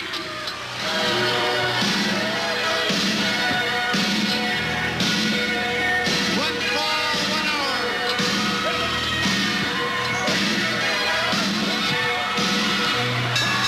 And there's the action. Bruiser Brody going after the Sheik. The Sheik threw some fire at him. Bruiser Brody and the Sheik, third man in the ring, Sam Sampson. I'm Cully Imua, along with Steve Ricard. Steve, now, you know, right off, there is action here. You know there's bad blood here. Well, the fire was strong. You say right away. Big Bruiser Brody, he just pounding away. He threw the chair in the ring. Luckily, it was taken back out. But he just pounded away at the Sheik, not even allowing him to get through those ropes, Charlie. And as you say, you know there's bad blood here, and anything can happen in this match. You have the Man of Fire, one of the most vicious wrestlers in the world today, the Sheik, and Bruiser Brody, one of the toughest wrestlers in the world today. The Sheik has something in his hand. There's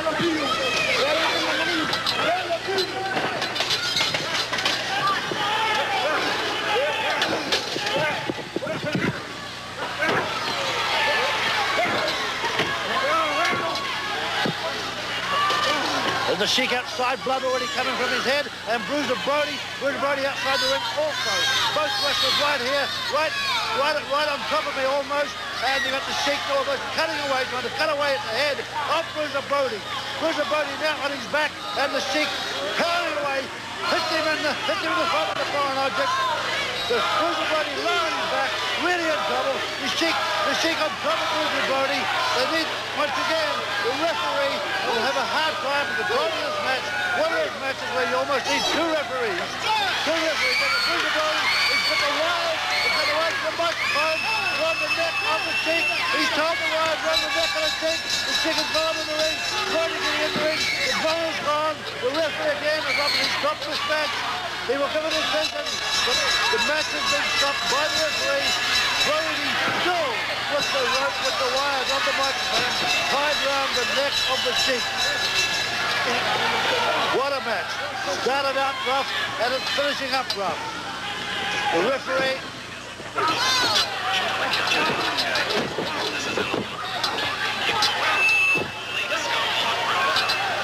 Well, there's action there now, but let's go right over. Let's go.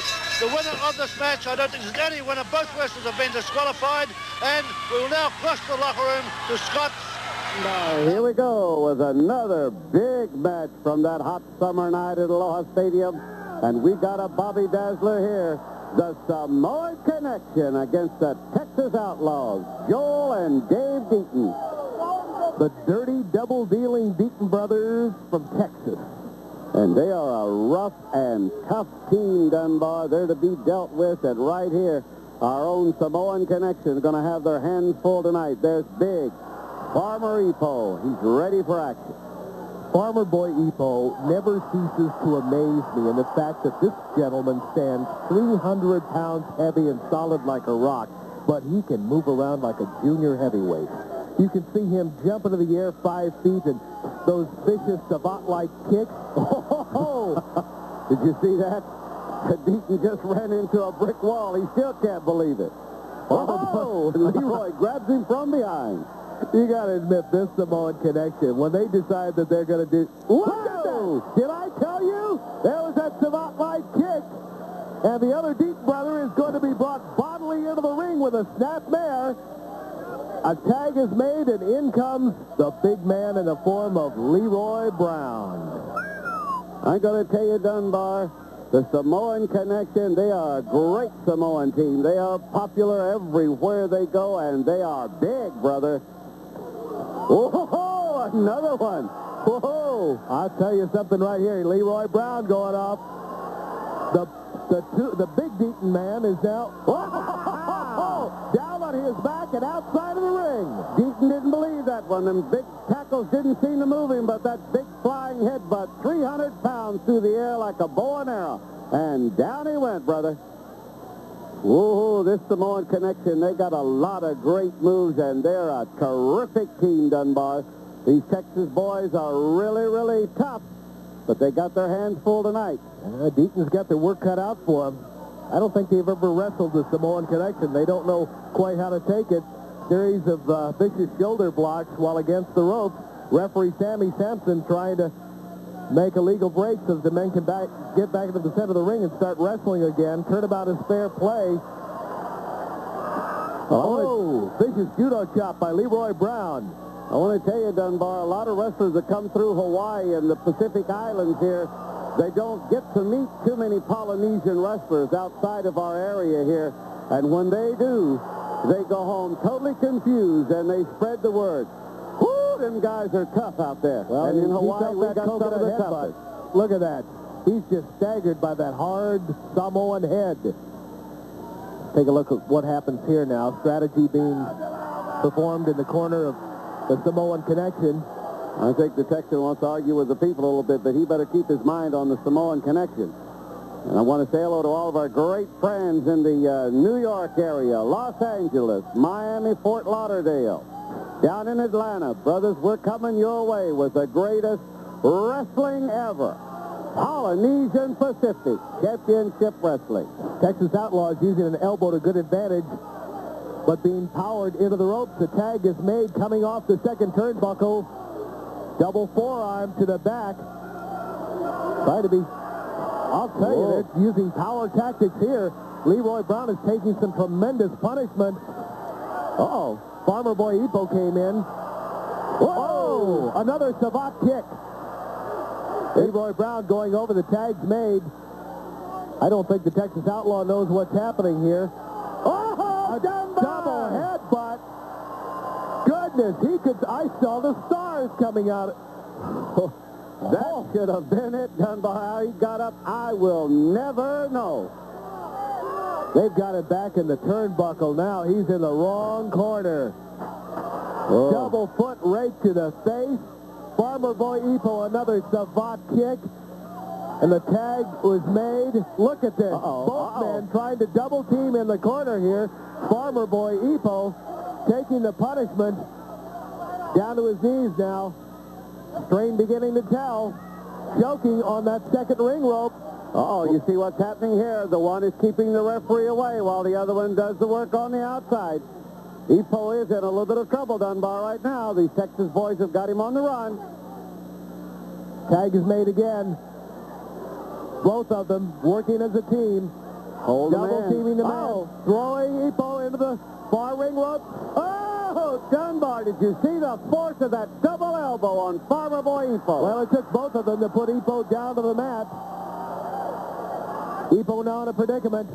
Tag is made. Texas Outlaws working together as a finely oiled machine. Uh-oh. They threw him over the second ring rope. That's not an automatic disqualification, but it did bring Leroy Brown in. And they're double teaming him. Leroy. Farmer Boy Ipo took a tremendous spill out there on the mat. Coming off with a double chop. Uh-oh. Uh-oh. Whoa, into that ceiling post. In the ring now, both the Deaton brothers working. Counting on Leroy Brown. The referee's trying to get some order in here. They better be careful. They're flirting with a disqualification. There it is. The call for the bell. Referee Sammy Sampson says, I can no longer control this match. Looks like it's going to be a no contest call. I think it's a disqualification, Dunbar. He was hollering for the Deatons to double team the man inside the ring. That's it. Yep. Disqualified. Texas Outlaws. Into the rope. Backdrop. The match is officially over, but the combatants. Another backdrop. Texas Outlaws beating a hasty retreat. That'll be it. And the Deaton boys holding their hand up, but that's wrong. The winners are the Samoan Connection, Farmer Boy Ipo, and Leroy Brown on a disqualification, Dunbar. And the 20,000 people gathered here are on their feet for the Samoan Connection, Farmer Boy Ipo and Leroy goes, and they're at it already. This body slam by Debbie Combs, the fallen angel, not really a wrestler, is going to have to just fight her way. It is going to be a cat fight. That's exactly what it is. They're clawing and pulling the hair right now, and the fans are enjoying this one. Watch out, Sam. Get out of the way. I can see Kevin Sullivan has been trying to give the fallen angel some pointers on how to conduct yourself in the ring. Did you see that? A snap mare using the hair. Incredible move by the champ. And now a right to the eyes by the fallen angel. And she comes back, dives right on her, lady. That's absolutely incredible. He's choking her now. Look at the face on this girl. She's definitely in the ranks of Kevin Sullivan, that's for sure. She's learned a lot from the master, the Prince of Darkness, as he calls himself. But she's going to put it to good use in this match. She's got Debbie draped over the third ring rope. She's choking her now. She's learned her tactics very well from Kevin Sullivan, I can tell you that. This is definitely just a street fight, clawing and pulling hair and scratching whatever they can do. If you'll notice, the fallen angel has been trying to grab a hold and keep very close to Debbie, because she knows that if she gets far enough away, Debbie will be able to use them. Wow! You saw that one coming. That staggered the fallen angel. Debbie Combs now taking things. And another forearm. She was draped across the top ring rope. Now, this Debbie Combs is a United States Ladies Champion. And good reason for it, too. Picks her up. Body slam of the fallen angel. And look at her, Dunbar. Another handful of hair. She is... Whoa! Quick right. Back. She's trying to pull that little protective shirt off of her that the angel wore this shirt, I think, to protect her skin. She could use that very much as a weapon if she got to it. Fans calling for the ringside. I'm sure that they're in Debbie's corner now. Debbie has been taking the fight to this lady, and the fallen angel is really in trouble now in this match. Looks like she's almost got a reverse chin lock. But I think she's got that T-shirt around the neck, too. She gets it wrapped around the fallen angel's throat. It could be all over here. Fallen angel trying to go for the ropes. Yep, she does have it. She's using that now. Debbie's got it. Well, it's a street fight. Anything goes in this one. There's no holds barred, Dunbar. First time ever for that to happen in a wrestling match that I know of, especially with the ladies. Okay, fallen angel outside on the ring apron now. Debbie Combs trying to bring her back in. Using the hair to good advantage also, I might add.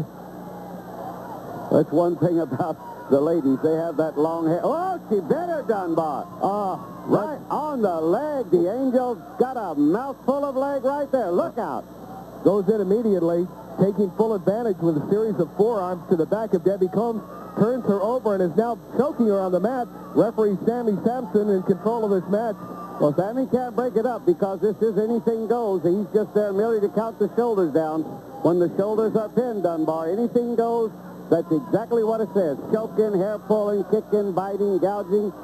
The referee can only count the shoulders down. Another huge body slam of the fallen angel. And she's been taking it, though. She's rolling out towards the ring apron and off the side.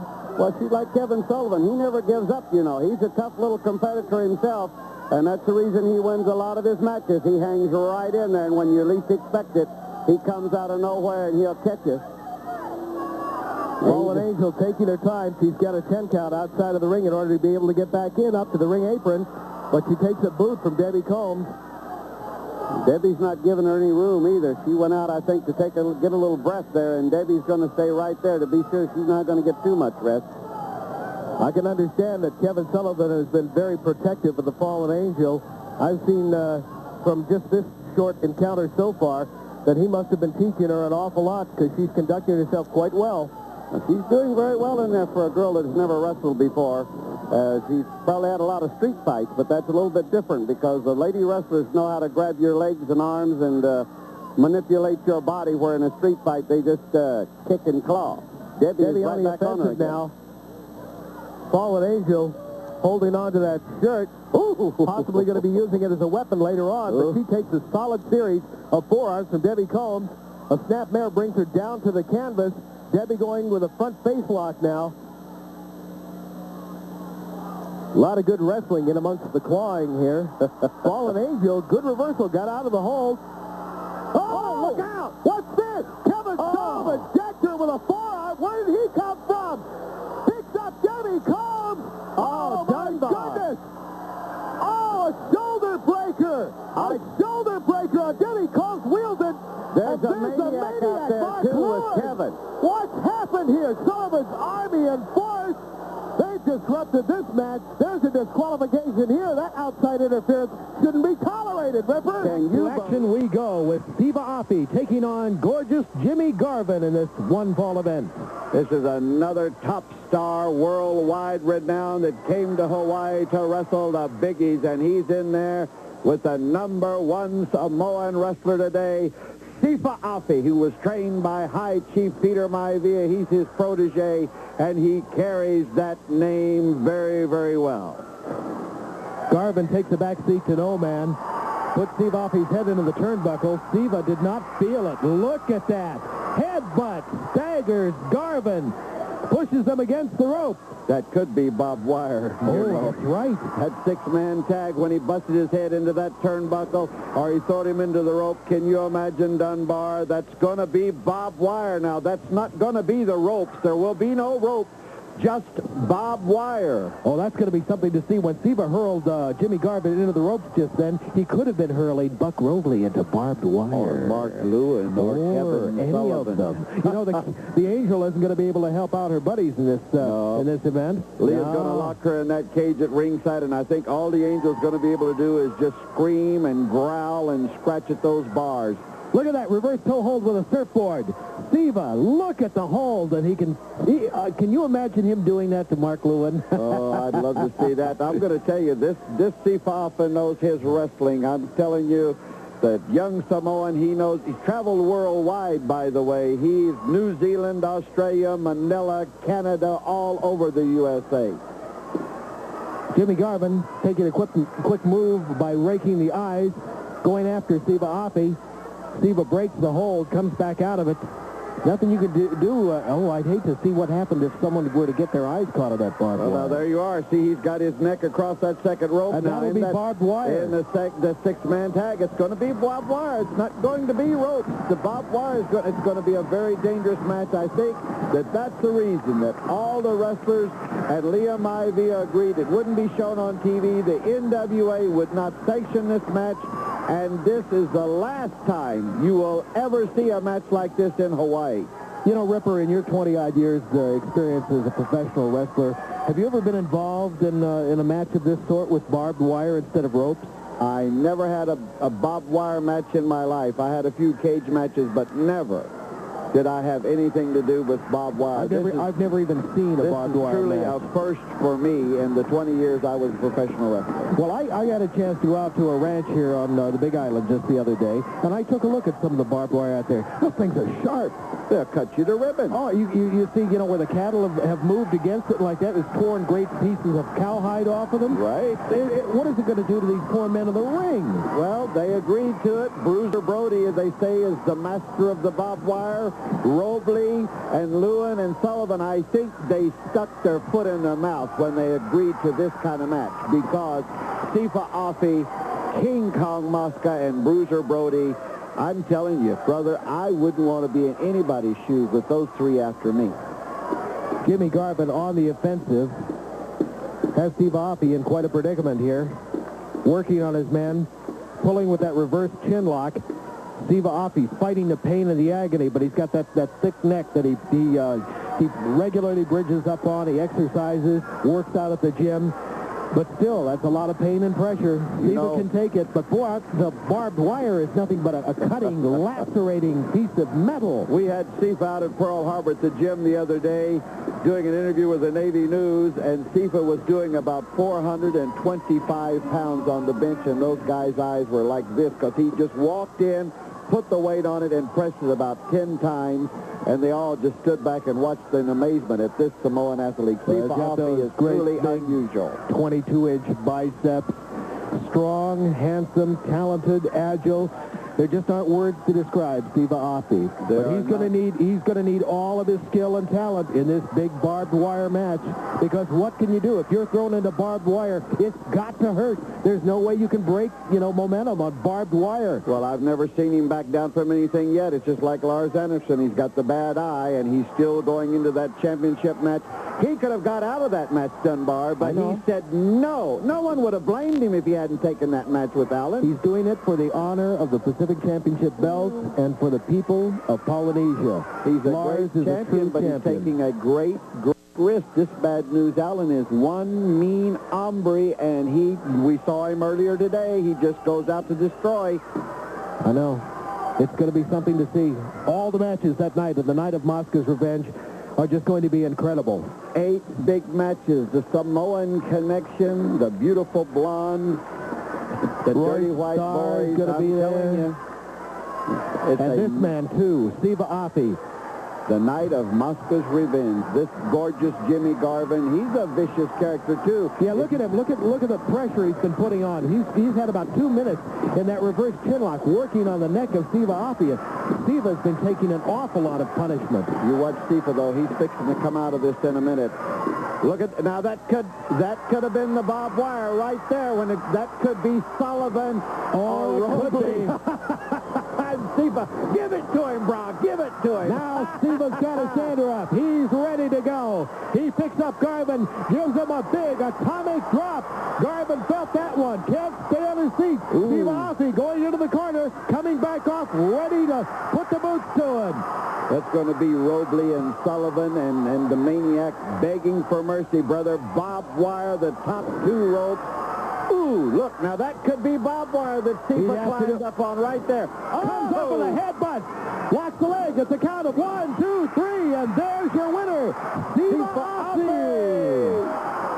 We'll see him at the 6-man tag event with barbed wire at the NBC Arena. Be watching for him, King Kong Mosca and Bruiser Brody. As you see approaching the ring now, the Prince of Darkness, the Fallen Angel, Maniac Mark Lewin. Ladies and gentlemen, entering the ring, the Prince of Darkness himself, Kevin Sullivan. And the Fallen Angel, Kevin's partner tonight, Maniac Mark Lewin. Their opponents this evening,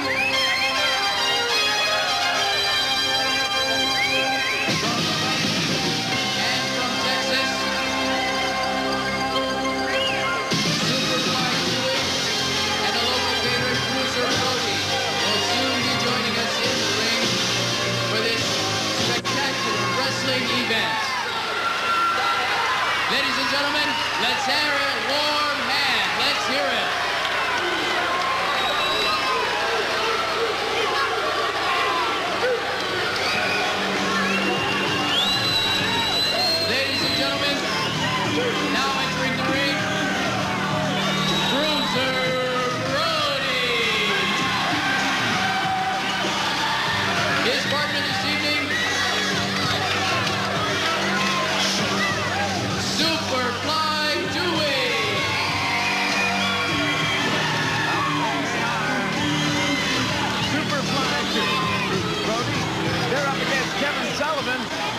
the Maniac, Mark Lewin. Aloha, everybody. This is Scully Moore, along with my partner, Scott Allen from Coral AM 650 Radio. And Scott, we've got Bruiser Brody, very, very big man. And we've also got Superfly Tui, a very, very skilled wrestler out of the islands. This is one that has been building for a while. Yes. This match between Bruiser Brody and Kevin Sullivan and Maniac Mark, along with Superfly Tui. Bruiser Brody a while back said he would never be burned, but he was burned by the Sheik, and the Sheik is not decided not to show up here tonight. I don't know if he was getting a little weak kneed or what. I think the Sheik knew that Bruiser Brody was bringing that 2x4. Mr. 2x4, that's right. Mr. 2x4, and I think that that's the reason why the Sheik didn't bring the fire. I think that's the reason why the Sheik didn't show up. And I just think the Sheik is afraid of Bruiser Brody, because he knows that there is bad blood between these two. But then, you know, the Sheik has worked so many years with Maniac Mark Lewin and Kevin Sullivan around the country, in Hawaii as well. So that's, for Bruiser Brody, he's still getting what he wanted. Those people that have ganged up together so many times and caused so much injuries to him. There's Maniac Mark Lewin now, and Bruiser Brody, they're locking hands. A human tug-of-war, I guess.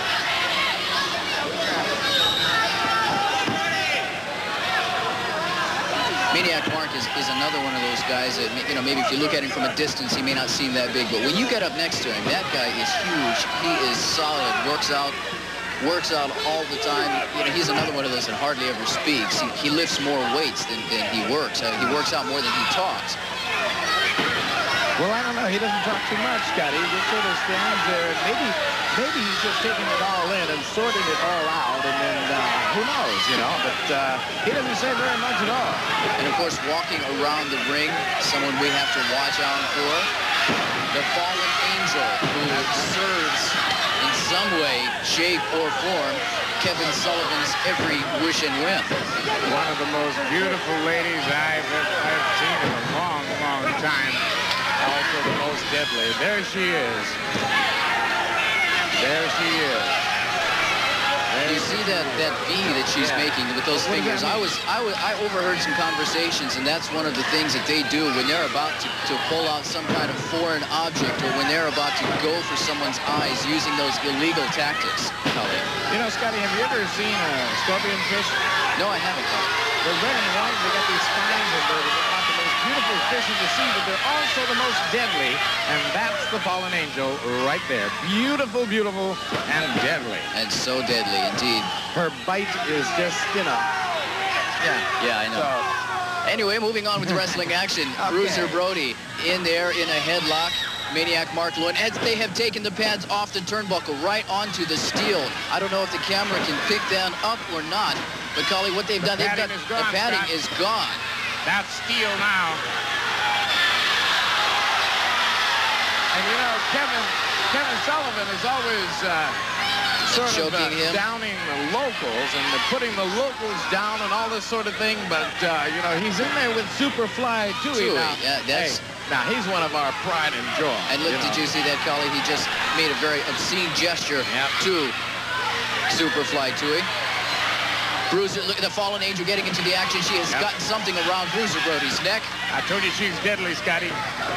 There goes Superfly Tui. Everyone in the ring again, Collie. It's happened again. Who is fighting who? Everyone fighting everyone. Bruiser Brody taking on the Maniac and Kevin Sullivan at the same time. Here comes Superfly Tui with an elbow to the chest. A big and an illegal kick to the groin area of Bruiser Brody. Kevin Sullivan never plays fair. There's the Maniac. They're all in the ring at the same time. Tui taking a couple of big knees to the stomach, pinned in the corner. Bruiser Brody looking for some opportunity to get Kevin Sullivan down to the mat for that all-important 3 count. Superfly Tui being choked in the corner. They're trying to recuperate. Wes Menzel has no control over this match whatsoever. And the thing that gets me, Collie, is when you see a match like that, It seems like one of the team is trying to play fair. The man will stay out of the ring if he hasn't been tagged in, and they get themselves in trouble sometimes, but it's good to see that at least they're trying to play by the rules. A tag has been made. Superfly Tui now in the ring with Kevin Sullivan. Got him in the corner. A big fist to the face. Another one. An elbow. That was like a forearm smash to me. There she is, Miss Wrestling. Fallen Angel. Fallen Angel. Beautiful and gentle. Superfly Tui runs to the head of Kevin Sullivan. And Kevin Sullivan gives him one to the midsection. And you know what that feels like, Cully. Oh, God. Look at that handful of hair. The referee doesn't see it. Superfly Tui thrown out of the ring, ladies and gentlemen. He's hit the floor, the cement floor, full speed. Right down here on the floor. He is in pain. Maniac Mark Lewin has got him. Watch it, Scotty. Here we go again. They're on the announcing table again. Bruiser Brody's come to the rescue. Now it's Maniac Mark Lewin's turn. His head is slammed on the table. The Superfly Tui, his head in the table. Up a rake across the face of Superfly Tui. Slams Kevin Sullivan's head into the table. On the other side of the ring, Bruiser Brody choking Maniac Mark Lewin.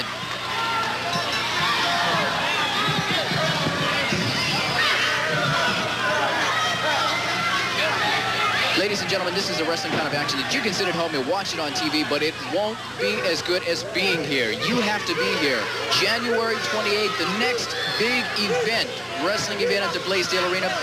You can never see it all on TV. Things will happen that we cannot get on film. You've got to be here. January 28th, Blaisdell Arena, 7 o'clock in the evening. Wrestling action that you've never seen. Cully. You know, I talked to Jack Lord about 2 or 3 weeks ago. And he started it a long, long time ago, maybe about 16, 17 years ago, when he said, be there, aloha. And that's what it boils down to, Scotty. Being there, indeed, Cully. You got that right. Superfly Tui being choked against the ropes now. A big forearm to the throat, to the back of the head. Superfly Tui is dazed, can't find his corner, but he's coming back now. And the Maniac Mark Lewin. Superfly Tui got raked in the face there. The bell has rung. The bell has Bruiser Brody is getting after the guy who rang the bell. He doesn't want to stop fighting. Look at that going. And now Superfly Tui. Oh no, Collie, did you see that thrown onto the turnbuckle? And that's a steel turnbuckle, Scotty. There's no padding. There's the padding that's hanging down there, Scotty. They ripped the padding off Superfly Tui. This is terrible. The action is going through the crowds now as they're leading away from the ring. Collie, this is so exciting. We've got to take a break. Ladies and gentlemen, the action continues. Direct from Japan, weighing in at 257 pounds, Seiji Sakaguchi. And his opponent for this contest, hailing from Dallas, Texas, weighing in at 239.5 pounds. Ladies and gentlemen, a big welcome, Johnny Mantell. Third man in the ring this evening, Sam Sampson. This is a 20-minute contest. Okay, here we go, Joe. Tell us about this week pro wrestling. Well, Ripper, we're here in Hawaii for the Hot Night at Aloha Stadium, and we're about to watch a match between one of the top Japanese stars, Seiji Sakaguchi, going up against the fellow from Dallas, Texas, Johnny Mantell. It's a pleasure to be here with you in Hawaii. Well, I'm glad that pro wrestling this week could be here and join us because we love going around the world, and it's nice to have you here. We're going to make a kaimaen out of you, Joe. I'm afraid to ask. That's an old time. Oh, okay. When you first come here, you're a Malahini, and after you're here for a while, you're called a kaimaen. Oh, I'm in love with this place. That could work. Well, this is going to be a great match right here because Mantell has clean scientific wrestling talent and ability, and Sakaguchi, we know, is one of the best wrestlers in Japan. And this could be one of the greatest matches we've seen if Mantell doesn't lose his temper. Because if he does, he might get a little rough, and Seiji Sakaguchi, we know, can lay him in there when he has to. I know we've seen Johnny Mantell. We had him in Dallas, Texas while we saw him out on the West Coast, and I understand he is now extremely well on a tour of Japan. Oh, well, I think the boys are coming back from about 5 or 6 weeks in Japan. They love to stop here, and they always try to make it the week that we have our big wrestling cards here in Honolulu, because everybody loves the sunshine, the rainbows, the pretty girls, and best wrestlers in the world, and it's all right here in Hawaii. We are absolutely grateful and proud to be on Pro Wrestling This Week from Atlanta. WALT, is that it? Or WATL? WATL. See it? I get so confused and so excited because everybody throws these names at me, and you come here tonight. It's a big surprise to me. And I'll tell you what, you people in Atlanta, you just keep watching Pro Wrestling This Week, and you're going to see the greatest, the best.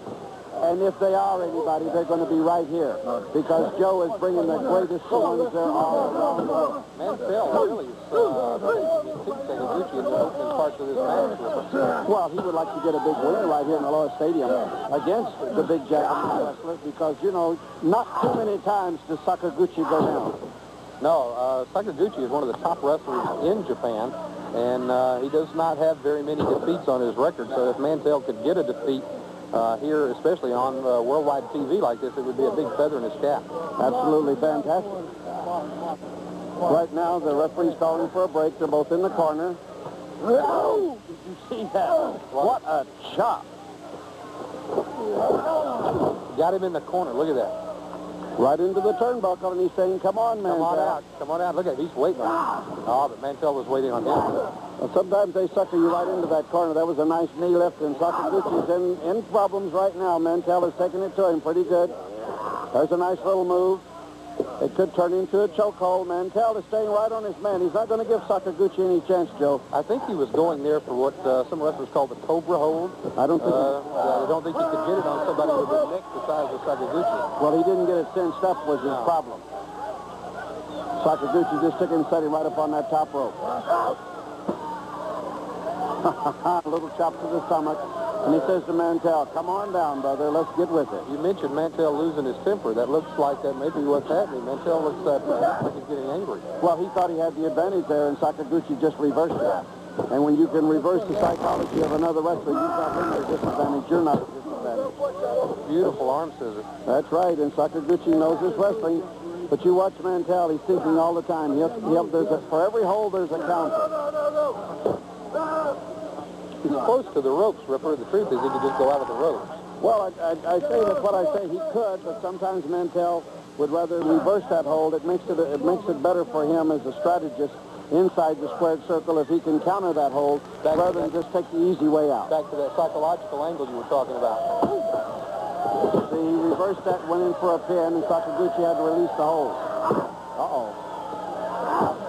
Throwing a couple of fists in there, third fist, going out to the eyes. I think Mantell has decided that it's going to take some shortcuts to beat a man like Sakaguchi. Well, sometimes if you can take the shortcuts, it's better to take them and get it over with quick. Because the longer you're in there, the more chance you have of getting hurt. You know, and when you get hurt, wrestlers don't have insurance, so you pay your own bill. Sometimes that's the reason the guys will do whatever they can do to get it over with as fast as possible so they don't get hurt. Now, Sakaguchi got that hammerlock in there real tight, dropped a couple of knees in there. That always adds a little extra pain to that elbow joint. Whoa, did you see that? He came back with the leverage on there. Mantell almost flipped right over, Joe. You know, that's one of the specialties of the Japanese wrestlers, Ripper, is leverage. You see them making a lot of moves like that you don't see a lot of other wrestlers making. They know where the most pain is put, and they really go in after it. Well, that's the reason they're such great judo and karate artists, because they know if the elbow takes off balance, they can move them anywhere they want them. And a lot of these guys don't realize that, so they go to judo tournaments, and the little guys, they come lunging in, and the little guy's waiting, and beans all over for it to realize what happened, because it is balance competitive. Right now, Sakaguchi's taking it to Mantell. Right there, and right into a figure four by Sakaguchi. You know, I think that Sakaguchi wasn't very happy with some of the tactics that Mantell was using. He got a little bit rough himself there on the ropes. Well, Sakaguchi is a big wrestler and a big name in Japan and around the world, and he realizes too that his what do you call it, his record and his ability is being put to the test here tonight. And you're right. If he would get a defeat, Mantell should be considered. Hey, that's a big star in the book for him because Sakaguchi, like we both said, has not lost too many times. So when they can get a win over the big stars and the bigger men, why, it's like 2 stars instead of 1. Absolutely. You know, speaking of men who don't lose very often, later tonight we're going to be seeing Antonio Inoki in action. Here's a man who loses, I mean, it's almost like a major news story in Japan if he ever loses a match. There's a guy that's been around for a long, long time, and I was watching in the dressing room. The first thing these Japanese wrestlers do when they come in is they start warming up and stretching. You saw it too, Joe. Inoki, for 45 minutes was stretching and limbering up, and the other Japanese stars were right behind him. He got into some positions. He's a big man. Yeah. He got into some positions that was just amazing. I was sitting there watching him in awe. Yeah. Wow. They start that when they're young. You know, years ago when I went to Japan, whether they're wrestling or not, they used to have to go down to the Riki-Dogan Sports Palace and work out 5 hours a day in the gym, stretching, wrestling, practicing holds, practicing counter holds, and moving around. And then they get to the arena 2 hours early and start warming up with the stretching. That's the reason very seldom do you hear of a Japanese having a major injury, because they really warm up very, very well before a match. And right now, Mantell's got him in trouble. Looks like he's choking him. He's got it across the windpipe. Yeah, the referee's called it for the break. But you see, he's putting his hands on there. He should put his weight on there. You cannot hold a man down with just your hands unless you've got him knocked out. And right now, Sakaguchi's fixing to make the move. Like I said, there's a counter for every hold. And you watch the big Japanese star. He's going to make his move right here. Until that was right above us, Ripper. Did you hear that slap? Sounded like a shotgun going off from that chop, and then the big knee went right in there too. And watch out! Watch this move here. Watch it. What shot? I don't think Mantell. Yeah, he's going to make it right there. A lot of men wouldn't have gotten up from that chop. Very fortunate to get up from that one, because that one came from left field, and there's like an elbow smash. Oh, did Seiji Sakaguchi throw a chop in there then? Mantell, it's a good thing he's in good shape. Mantell got him back from that chop, but I don't think he's been the same since, Ripper. I think that's an awful lot out of it. Now we've got a backbreaker over the knee. See, they go from one hold to the other. Now, he hit him with that big chop, and then he went to the backbreaker. He's going to keep manipulating different holds on Mantell and hit him where he wants him. There's another vicious chop. Forearm. Legal move. Well, that one wasn't quite. He's trying to get the big man weakened down and get the big man down. If he can do it, he might have some luck, but it's going to take a lot more than a couple of punches to get Sakaguchi down. Uh-oh, front face lock now. This could turn into the chokehold very easily, Joe. You've been around for a while. You know about this wrestling. Yeah, this is one where the wrestler has a good opportunity to hide a chokehold from the referee. Unfortunately, when you're doing it with somebody the size of Sakaguchi, that's how he gets out of it. He picks you up and picks you up. That's how he makes you pay for it. Flying there right off that top rope. That one hurt all the way down here. Is this going to be another one? Yeah. Two. Ouch. Mantell's in trouble now. I noticed that Dunbar has joined us back at ringside, so I'll take my 10-minute break from this hot summer night. Joe, you talk to Dunbar here, and I'll be right back. Okay, we just had a pin. Sakaguchi able to pin Johnny Mantell. So Johnny Mantell from Dallas, Texas, looking for a big win over a Japanese star, Seiji Sakaguchi, not quite able to make it. And Sakaguchi, after working him over with chops. Ladies and gentlemen, this is a very exciting match we've been waiting for this evening. Already in the ring, direct from Japan. Ladies and gentlemen, a warm welcome for Tatsumi Fujinami and Kendo Kimura. All right, this is the tag team champions right there, Joe. An amazing tag team from Japan. Oh, they are the tag team champions, and they are fantastic. This is going to be a match. It's got the ball Joe. Sit back in your living room chair, and you're going to see four of the greatest wrestlers Japan has ever produced. And I'm going to tell you, it's going to be action personified. We're Joe. looking at the champions right now. This is Fujinami and Kimura from Japan. They are the tag team champions. The gentleman in black, the ninjas, are Mr. Pogo and Kendo Nagasaki. And our wrestling fans are familiar with Kendo Nagasaki he has wrestled quite a bit in the Florida area with our good friend Gordon Soley. All right. And the challengers here, Kendo Nagasaki, the one with the least amount of hair, I guess would be a nice way of saying it. They attack him. They're not going to wait for the bell. You know, this team is famous for this. Well, I'll tell you what, they started the action right off, like I said. Get ready for a big one because we've got it right now, and it's underway, Joe. This is for the Japanese Tag Team Championship, and you know, in Japan, the Japanese Tag Team title of the New Japan is the top tag team. It's like being in the U.S., it would be similar to being the World Tag Team Champions in one of the major associations. So we're talking about two of the top tag teams in the world in the ring right now. You sure are, and right now, the champions are taking it to them. They started off. Maybe they bit off more than they can chew, but I'm going to tell you right now, watch the action on this because these guys are in the 200-pound area, and they are heavyweights, but they move like the junior heavyweights. Absolutely. Like lightning, Joe. In the ring right now, we have Mr. Kimura, and he is in the ring, Kimura, with Mr. Pogo. And we have a front face lock back into the corner. Not a good place for Mr. Pogo to be. Witnessed right there. Front.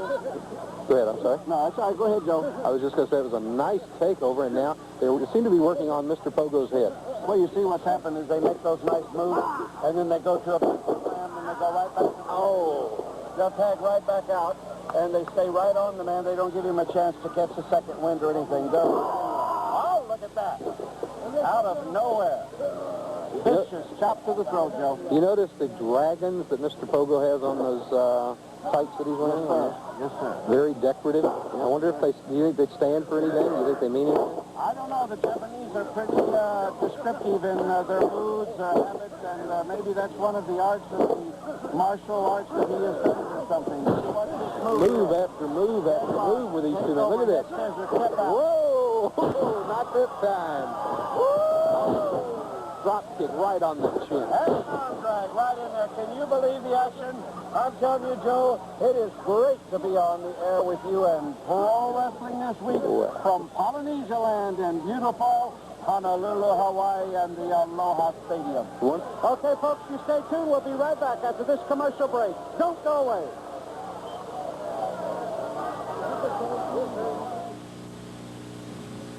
One of the things we love on pro wrestling this week, Ripper, is hearing you call the action from Hawaii. You get so excited, and we do enjoy it.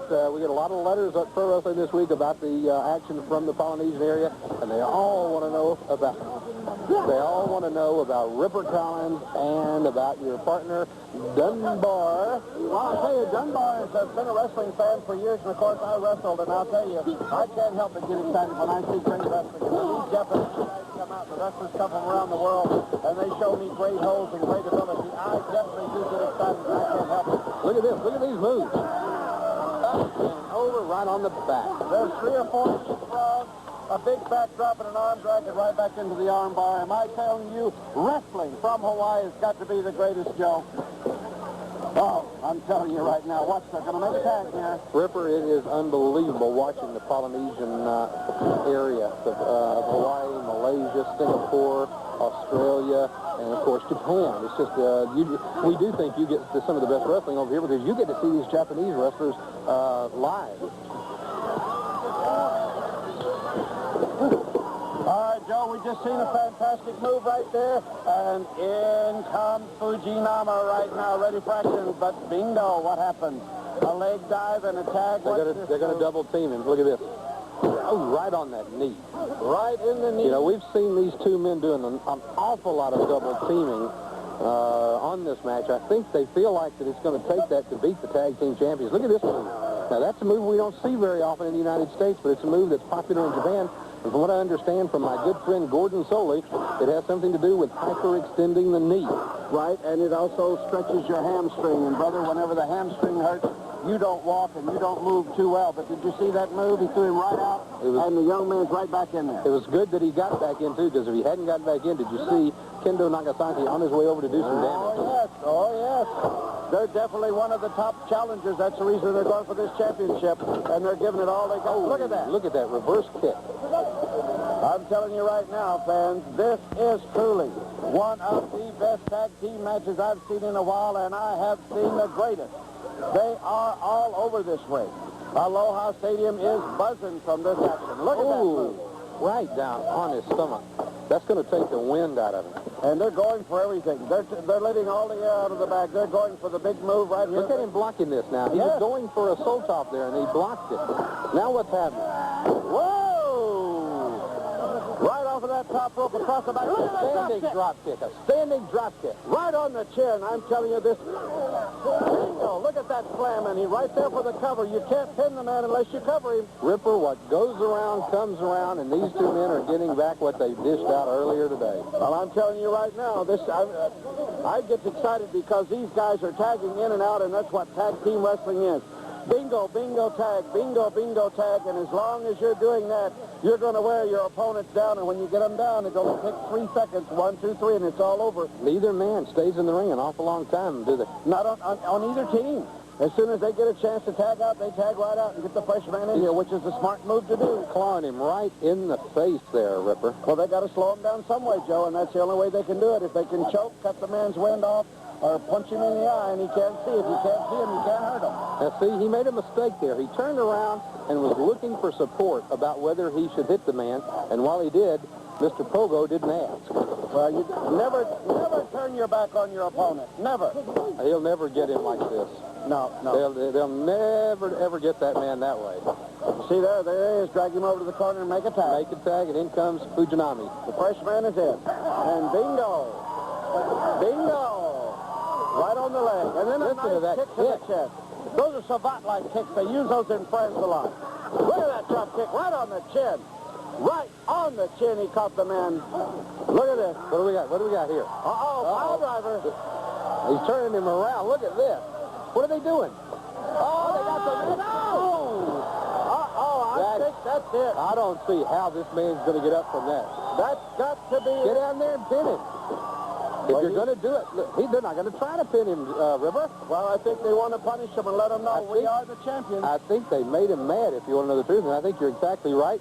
They don't just want to defeat this team. They want to get across the point of who the champions are. Well, sometimes you make a mistake by getting over. Oh, he caught him that time.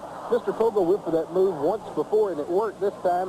Mr. Fujinami knew what was coming and caught it. Sometimes it doesn't pay to get overconfident, though, Joe. You make a mistake and let a man get up, and sometimes it's the bad thing to do. Here comes the Boston Crab. Another fantastic wrestling move. I love it when the wrestlers... But look at this, look at this.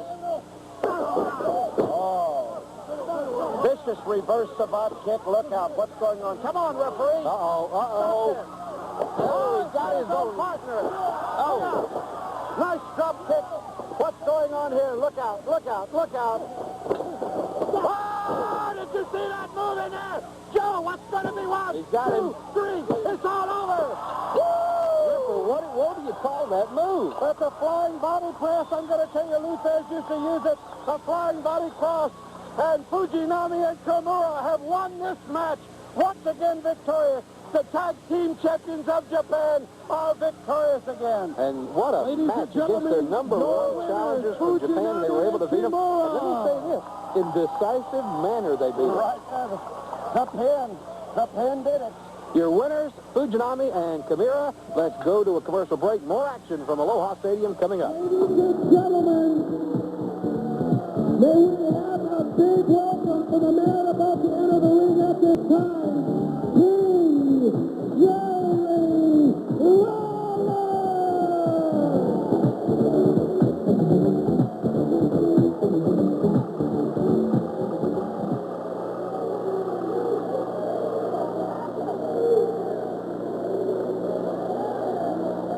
And his opponent to be entering the ringside momentarily. The following match is a 20-minute time limit.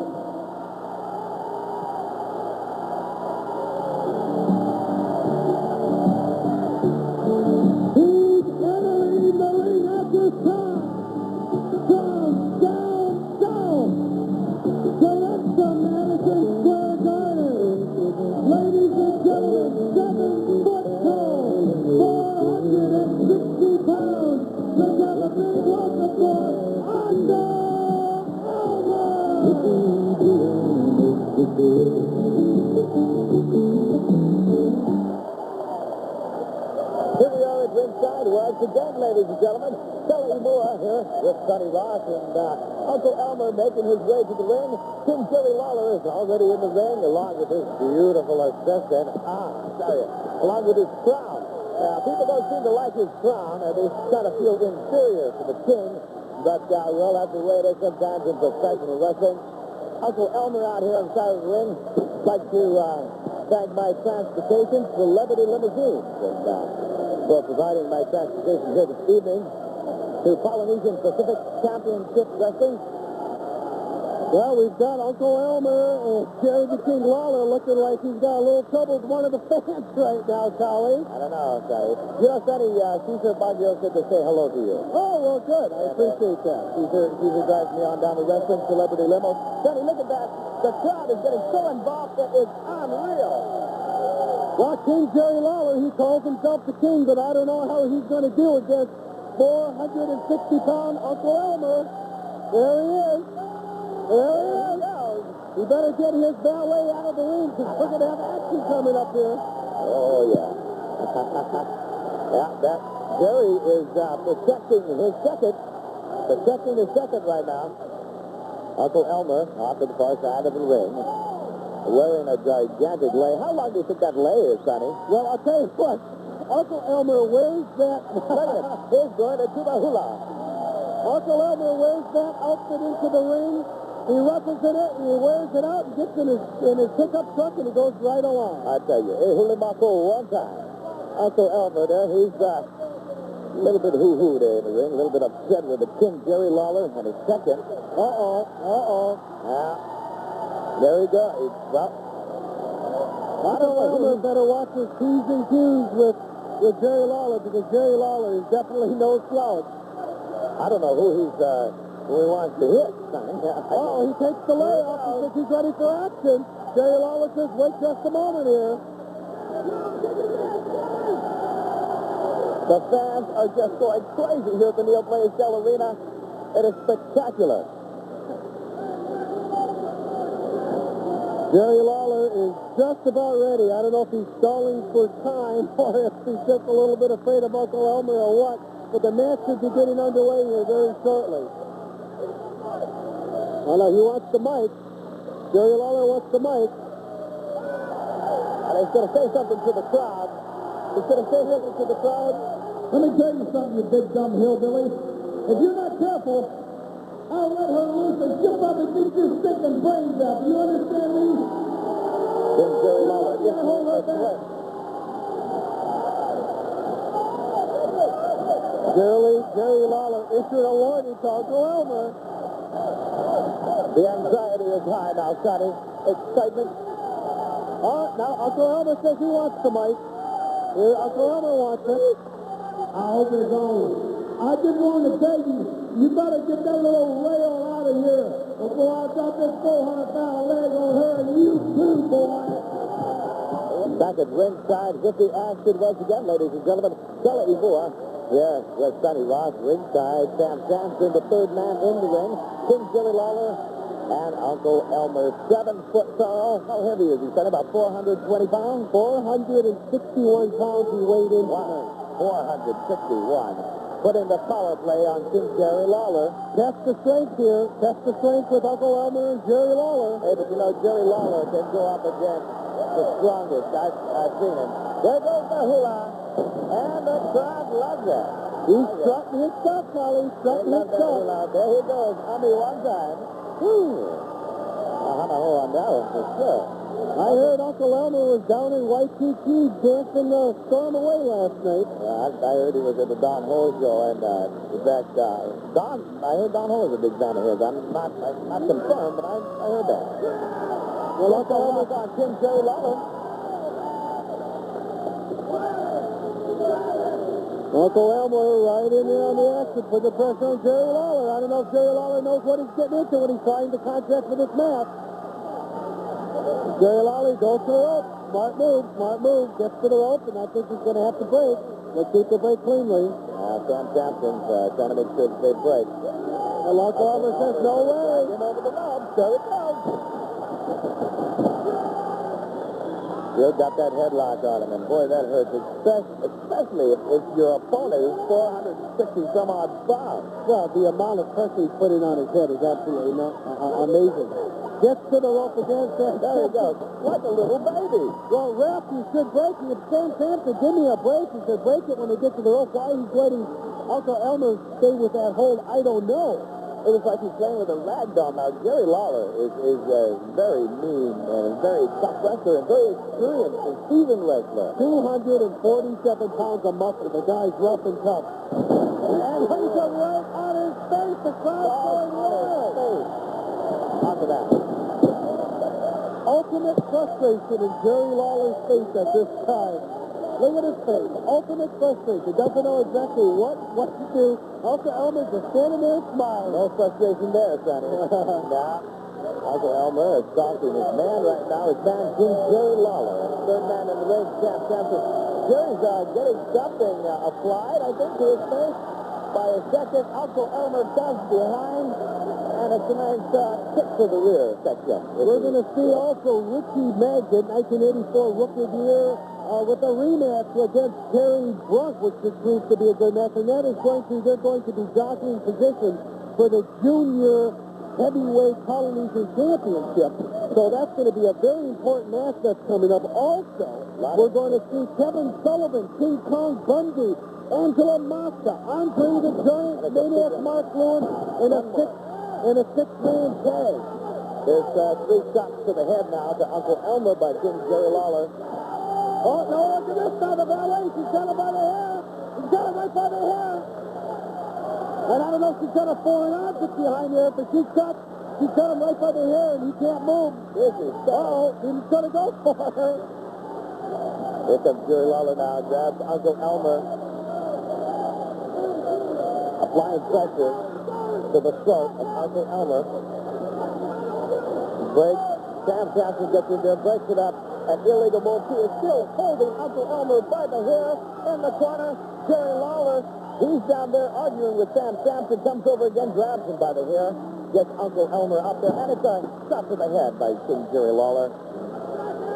One more. Come on, ref. Give me a break. Get her out of there. Get her out of there, ref. Come on, Sampson. Get her out of there. She's got no business being in that ringside collar. Now, Uncle Elmer is in trouble in that corner, Sonny. Well, because I don't know if she's got a foreign object. If she's just coming in, now he's coming back. One blow to the head staggers King Jerry Lawler. There he goes up against the rope. He gets one more. Uncle Elmer is working him over now. Into the rope. Back he goes. Up and over. Down to the mat. King Jerry Lawler. Uncle Elmer. That's the leg drop. To the throat of Jerry Lawler. Stay with us, fans. We'll be back in just a moment. More than action to do. On the down dash. This is terrific. King Jerry Lawler, Uncle Elmer. We'll be back with more of the action that you love right here on Polynesian Pacific Championship Wrestling. Wrestling fans, it is now my pleasure to introduce to you the World Heavyweight Championship match. In the red corner, the #1 challenger in the Polynesian area from San Francisco, California, at 280 pounds, Sam Onaway.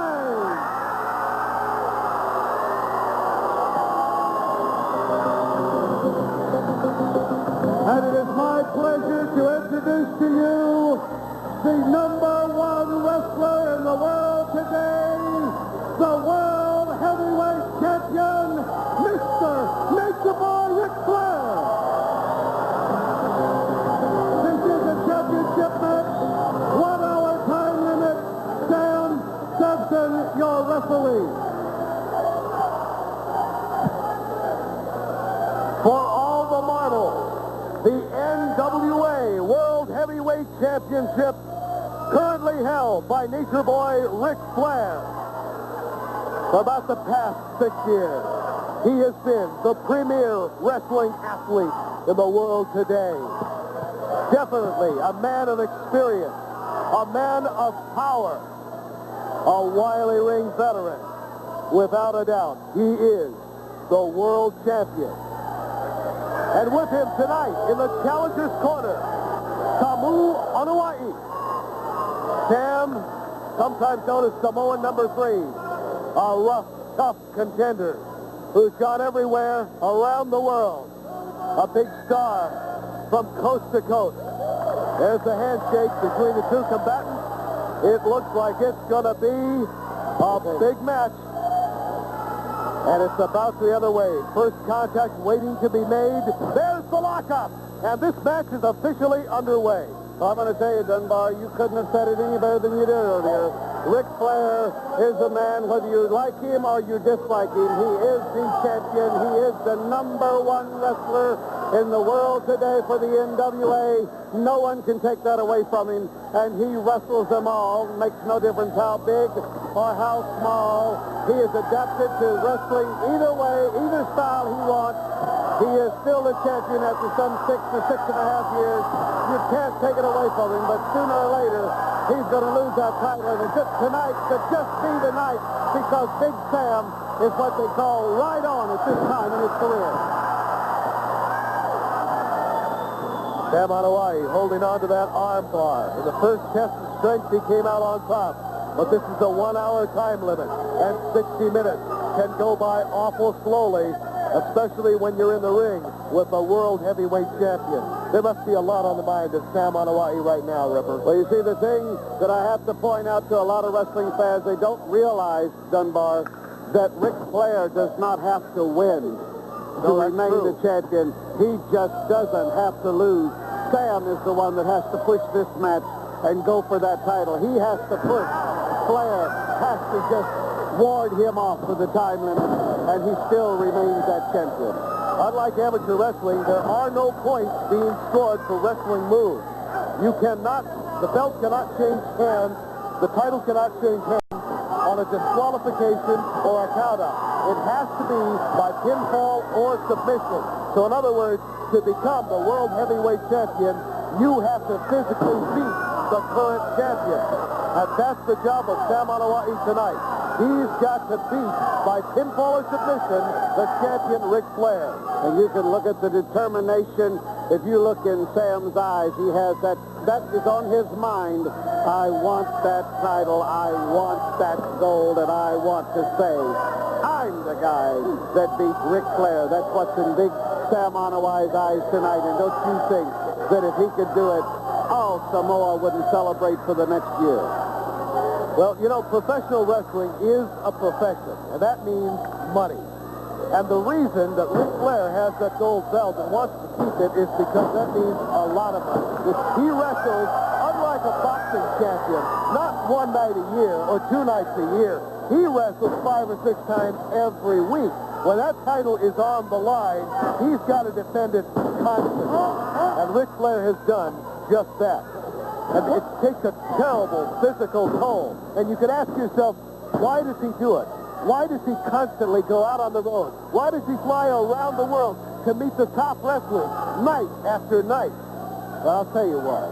It's because there's a lot of money behind it. Well, that gold belt that he wears around his waist is worth lots. Just saying, this is mine. Gold and diamonds. They say diamonds are a lady's best friend, but I can tell you, when it's mixed with all the gold that's on that World Heavyweight Championship belt, diamonds can also be a gentleman's favorite little sparkle. Ric Flair now working on a single leg lock, using his knee to good advantage to pressure Sam Hawaii. Tell you what, friends, we're going to be right back in just a second as this World Championship match continues. Stay with us. Here we are, World Heavyweight Championship match in progress between Samu Hawaii, Big Sam at 280 pounds, going up against the current champion, Nation Boy Ric Flair. It's been back and forth, Ripper, in this match. I'm going to tell you right now. Ah, did you see that? Oh, where did Ric Flair come up with that one right out of nowhere? He took a vicious tackle, Dunbar, and then came up with that big elbow out of nowhere. Oh, Sam Hawaii taking over the top turnbuckle, headed right for that steel ring post. Ric Flair, big, vicious, good-old chop right into the throat. Takes Sam Hawaii, quick shot to the facial area. Ric Flair definitely in command. He's been mounting an attack, sort of a general attack. He's been concentrating slightly on Sam's left leg. placement, left and right. Great big knee right to the forehead. Sam Anoa'i on the receiving end of a snap there. Ric Flair goes back for the root, comes off, and again, another knee right into the forehead. That's going to shoot up Sam. I'm going to tell you right now, Dunbar, he is doing it slowly and methodically. Ric Flair is trying to tire Big Sam down. He's working on the arm, then the head, then the leg. He is trying to find a weak spot on Sam Anoa'i. And when he hit him with that big elbow, I thought that was it. Sam went about 6 feet in the air with the power of that blow. But I can tell you, Sam is thinking all the time. Right now, Sam is catching his breath and thinking about his next move. And Flair had better watch it. Ric Flair on a twisting wrist lock on Sam Anoa'i. Sam Anoa'i picking up that right hand. It's a closed fist. Referee should open it up as he sees it. Ric Flair with a handful of hair brings Sam down to the canvas. Ties up his leg in a quarter leg lock. See what I mean? You see what I mean? Yep. That Ric Flair is thinking all the time, Dunbar. He was hollering at the referee about Sam's fist. And a handful of hair, and the big man went down. Okay, let's go to the locker room right now, and Big Sonny Ross, take it away, Sonny, please. Ladies and gentlemen, the heavyweight champion match is in progress. With me, Junior Maizia. Like to get your comments. Sam Anoa'i, Samoan, number 3 against Ric Flair. What do you think is going on in the match? Has Sam Anoa'i got a chance of possibly beating him? Well, brother, he's young. He's got a lot of talent. But he can't take nothing away from Ric Flair. You know, he's been champion for a long time, but I think there might be an upset here. And I know the young Samoan, like all Samoans, are tough, and they hang in there till the last minute. I think Sam will have a good chance of winning this. Thank you for your comments. And ladies and gentlemen, back to the match. Thank you, Sonny. Thank you, Sonny, very much. And Peter Maivia Jr. and Dunbar, tell us what's going on here now. Oh, I'll tell you something. Ric Flair has just been working methodically on that left arm of Sam Anoa'i. Earlier in the match, he was going after the left leg, but now he's been concentrating on that left arm, using several arm bars, corner arm lock.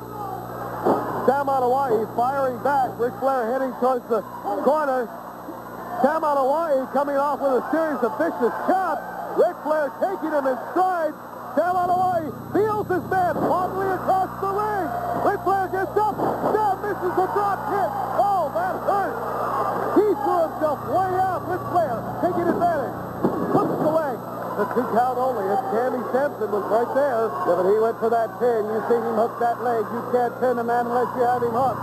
And Rick hooked his leg. It didn't do any good. Big Sam came out of it. And now the champion has thrown the challenger onto the floor. Rick, let's go back to the locker room while Sam's down on the floor. Sonny, take it away. Ladies and gentlemen, again with me, the Polynesian heavyweight champion, Superfly Tui. We're watching the match with Ric Flair, Sam Anoa'i. Does Sam Anoa'i have a chance? The kid has earned it, but I'll tell you something. Because he didn't come to me, you ain't got no chance to beat the heavyweight NWA of the world. You have no chance, Sam Anoa'i. You are try, you are dead. Another example, another opinion. Back to Ripper and Dunbar. Boy, Dunbar, gee, look at this. He's gone for another pin, but you've got to hook your man when you get him down. You've got to hook that man so he can't flail out. And that Ric Flair didn't do it that time. I think Rick is just toying with it. Oh, did you hear that chop? Oh, I tell you something, Ripper, this has been back and forth. We'll continue with this match in just a second, folks. Action personified. Stay with us. Grabbing a hold of a sleeper hold on the world champion Ric Flair. This world championship match has gone back and forth. Ric Flair now on the receiving end of a sleep hold produced by Sam Anoa'i. He must escape from this or the championship will be lost and we'll have a new champion here tonight, Ripper. This could be it, Dunbar. This could be it. This could be the night that Ric Flair loses a solid gold belt. He wears around his waist.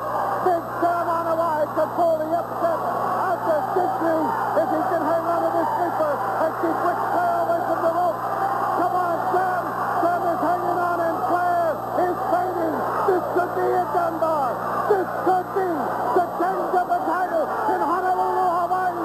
It could happen. Oh, Dunbar, how close is it? Very close. Ric Flair's arm being checked by Sam Sampson. Oh, my goodness. Ric Flair the ropes with his foot, calling for the break. Sam Sampson. Oh, there it is. Great drop by Sam on Hawaii. It was so close, I don't know what to say. Quick hit. Count of 1, 2. And again, the foot goes up. Now he took the leg. It's the count of 2. And Ric Flair presses out of it. Ric Flair is in trouble, ladies and gentlemen. Wrestling fans, Ric Flair is desperately in trouble. He's fighting for his life. He's fighting for that gold medal himself. And he's got his hands full with Big Sam on a wow! Did you see that drop down low? I don't believe it. Double exchange of blows. Sam on the line, coming down on top. Ric Flair back in the corner, begging for mercy. Sam on the line, kicks to the throat twice. Grabs his man by the left arm, hurls him over. Ric Flair going out of the ring apron. He's down. He's hurt. Sam on the line has got to capitalize on this. He can smell the taste of victory.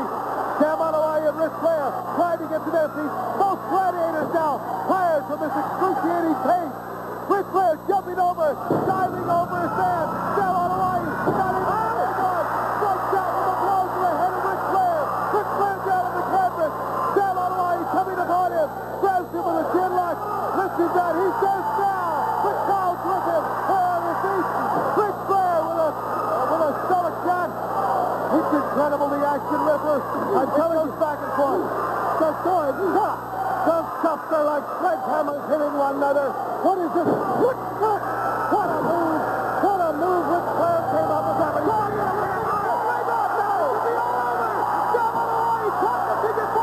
It's going to be all over. Ric Flair's going to win. Sam won't have his hands. Got to get out of this hole. Excruciating pain. The crowd chanting for Sam on Hawaii. The pain is unbearable. The dreaded figure 4 leg lock applied by the master. Ric Flair, heavyweight champ. Ric Flair has won many, many matches like this hole. Sam has got to get out of it or it's all over. It's going to be over. Get out of the hole and Sam cannot get out of there. Get to the rope. Sam on Hawaii, right in the face. The blood draining as he tries to fight his way towards the ring rope. Ric Flair, joyful, knowing he's applied the pain of that dreaded figure 4 leg lock. Sam on Hawaii, trying his best to get to the rope. He's now his only chance to get out of this hole. He's moving over. Trying to reverse the lock. Trying to reverse the figure 4 leg lock. Steve off, he did it wrong. He's got it moving. Sam on Hawaii's almost got it reversed. It's over. It's over. Ric Flair is paid. The reversal as they roll towards the rope. Referee calls for the break. I can't believe that Sam actually reversed that hold and Flair was the one in trouble. And look, his legs are hurting now. The tables have been turned. The tables have been turned on the champion. Ric Flair's in trouble. Sam is in trouble. Look out. What is happening now, Dunbar? I don't believe it. I guess that Flair is going to have to go to the punches now because Big Sam look that hole. Ric Flair has got to go all out now. Big shot by Ric Flair. Sam on the line in definite trouble. Both men were hurt by that exchange. The figure 4 leg lock from Sam on Hawaii. He reversed it, hurting Ric Flair. Ric Flair's going for it again. He's going to get him. He gave that war cry of his, but Sam on Hawaii pulls him over. Stop pocket. Out of the way. Dude. Oh. The title nearly changed hands. See that? Ric Flair looked up. He thought it was a 3 count. He had to check to find out. Dunbar coming out the rope. Body block. Ric Flair jumps over his man. Sam on Hawaii ready. Pulls his man back over. Here he goes. 1, 2. You count only. Pick up by Ric Flair. This could be the match, Dunbar. Big Sam on Hawaii. Determination in his face. He takes his victory now. A reversal by Ric Flair. Throws it back on the stabby step. He's down. Stabby's down and out of the ring. Right here on the tight dealer's table. Sam on Hawaii and Ric Flair. Nobody knows what's happening here. Ric Flair grabs Sam on Hawaii. Sam goes to the rope. It's a reversal. Ric Flair is going down. He's down for 1, 2. It could have been a 3 count, but Jerry Sampson was nowhere around. Sam on Hawaii once again on the offensive. Picks his man up. It's going to be a back suplex. A suplex on Ric Flair. Ric is out. That could be it. That's the one.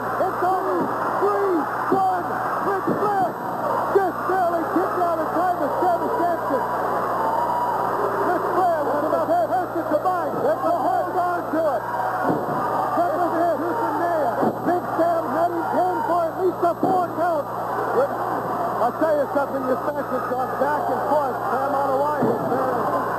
Let's go to a commercial, folks. We'll be right back. We'll keep you informed. Stay with us. There we go. Ric Flair coming off with an elbow on Sam Hawaii. Sam Hawaii now taking the lump from Ric Flair. Ric Flair trying to get his man up. Going to do a pile driver reverse. Wait a minute. Sam Hawaii throws Ric Flair over the top. Flair pulled himself. Flair pulled himself. Right hand on the nose. Sammy steps and is going to call for a disqualification. And then over the top rope disqualification of Sam Hawaii. Ric Flair is going to retain his title, Ripper. You look at that rerun. Flair grabbed that top rope with his hand, Dunbar. I don't know how he did it, but he went over the top rope. That's all referee Sammy Simpson saw, so he called it the way he saw it. It was an over-the-top rope disqualification of Sam Hawaii. And let's go right now to the locker room and see if Sonny's there. Sonny, you're in the locker room. Tell us what's happening back there. Ladies and gentlemen, a disappointed Sam Hawaii, Samoan number 3. The match just finished with Ric Flair. You all saw it. You had him pinned twice. The referee was knocked down. He was thrown over the rope. Quickly, your thoughts. Apparently, it doesn't matter, I guess, what happened. I did have him pinned, yeah, but you can't talk about that because that's not when the referee came and counted his hand down. There was no referee there. I don't know if it's my fault or why there wasn't, but all I know is I put, 110% of what I had into it. I thought I did good. You had him down. You had him down. You could have counted 20, and you had him down 2 separate occasions. Evidently, you attempted to get out of a suplex. He went over the top rope. The referee counted a disqualification, but we all thought you had him beat. We thought that was a big up. Wait just a moment here. What are you doing in here, Colonel Teasdale? Samoan Free? My boys is going to smother you. Wait just a moment here. This is an interview with Sam Hawaii. Now, what are you even doing in here? I'm in here because we want to take and let the wrestling world know that we're number 1. Who's number 1? We're talking about Sam Hawaii here. Wait just a moment here. Wrestling fans, I don't know what's going on here. Wrestling fans, this is absolutely... Wait a minute, get security in here. Let's cut up to a commercial now, ladies and gentlemen.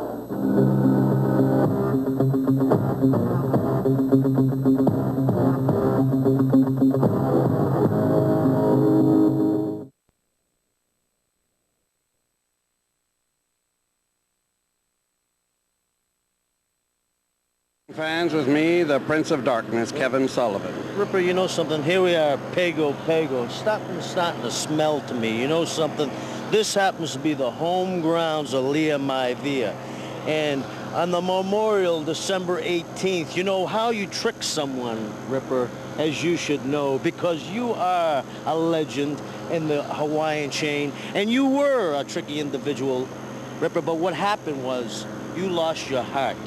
You turned to become a local, Ripper. You didn't understand that you were above the locals. You were the king at one time, but now you have just gotten weak and have been inbred with the Hawaiians. You understand, now you are a local. You aren't an outsider. And an outsider has always ruled the Polynesian people and has always ruled the Filipino people and has always ruled the Japanese people because the outsider can see the big picture. You understand, Ripper? Because right now I see something. I see a trick from Lia Maivia. You know, they're saying that Ricky and Rocky are coming after us, but you see, the brother of Rocky, the soul man, the head of the family, he was dropped, and dropped where no man should be dropped, Ripper. And he was carried off. So I have something up my sleeve too, Ripper. I will not be trapped because I don't have the mentality of a local like you have now, Ripper. I will go on and reign supreme here because I know that Johnson has something in his mind. I know Rocky Johnson has something in his mind, and I know Lia Maivia has something in her mind. And what they have in mind is to destroy a local on the biggest day in the Maivia family, and that is a memorial to High Chief Peter Maivia. Ripper, the difference of you and me is I'll never get the mentality of a local. Okay, wrestling fans, this is Ripper Collins again with Rocky Johnson. We had a very successful tour here for the Special Olympics in Pango Pango. And of course in Apia we had a sellout at the stadium there.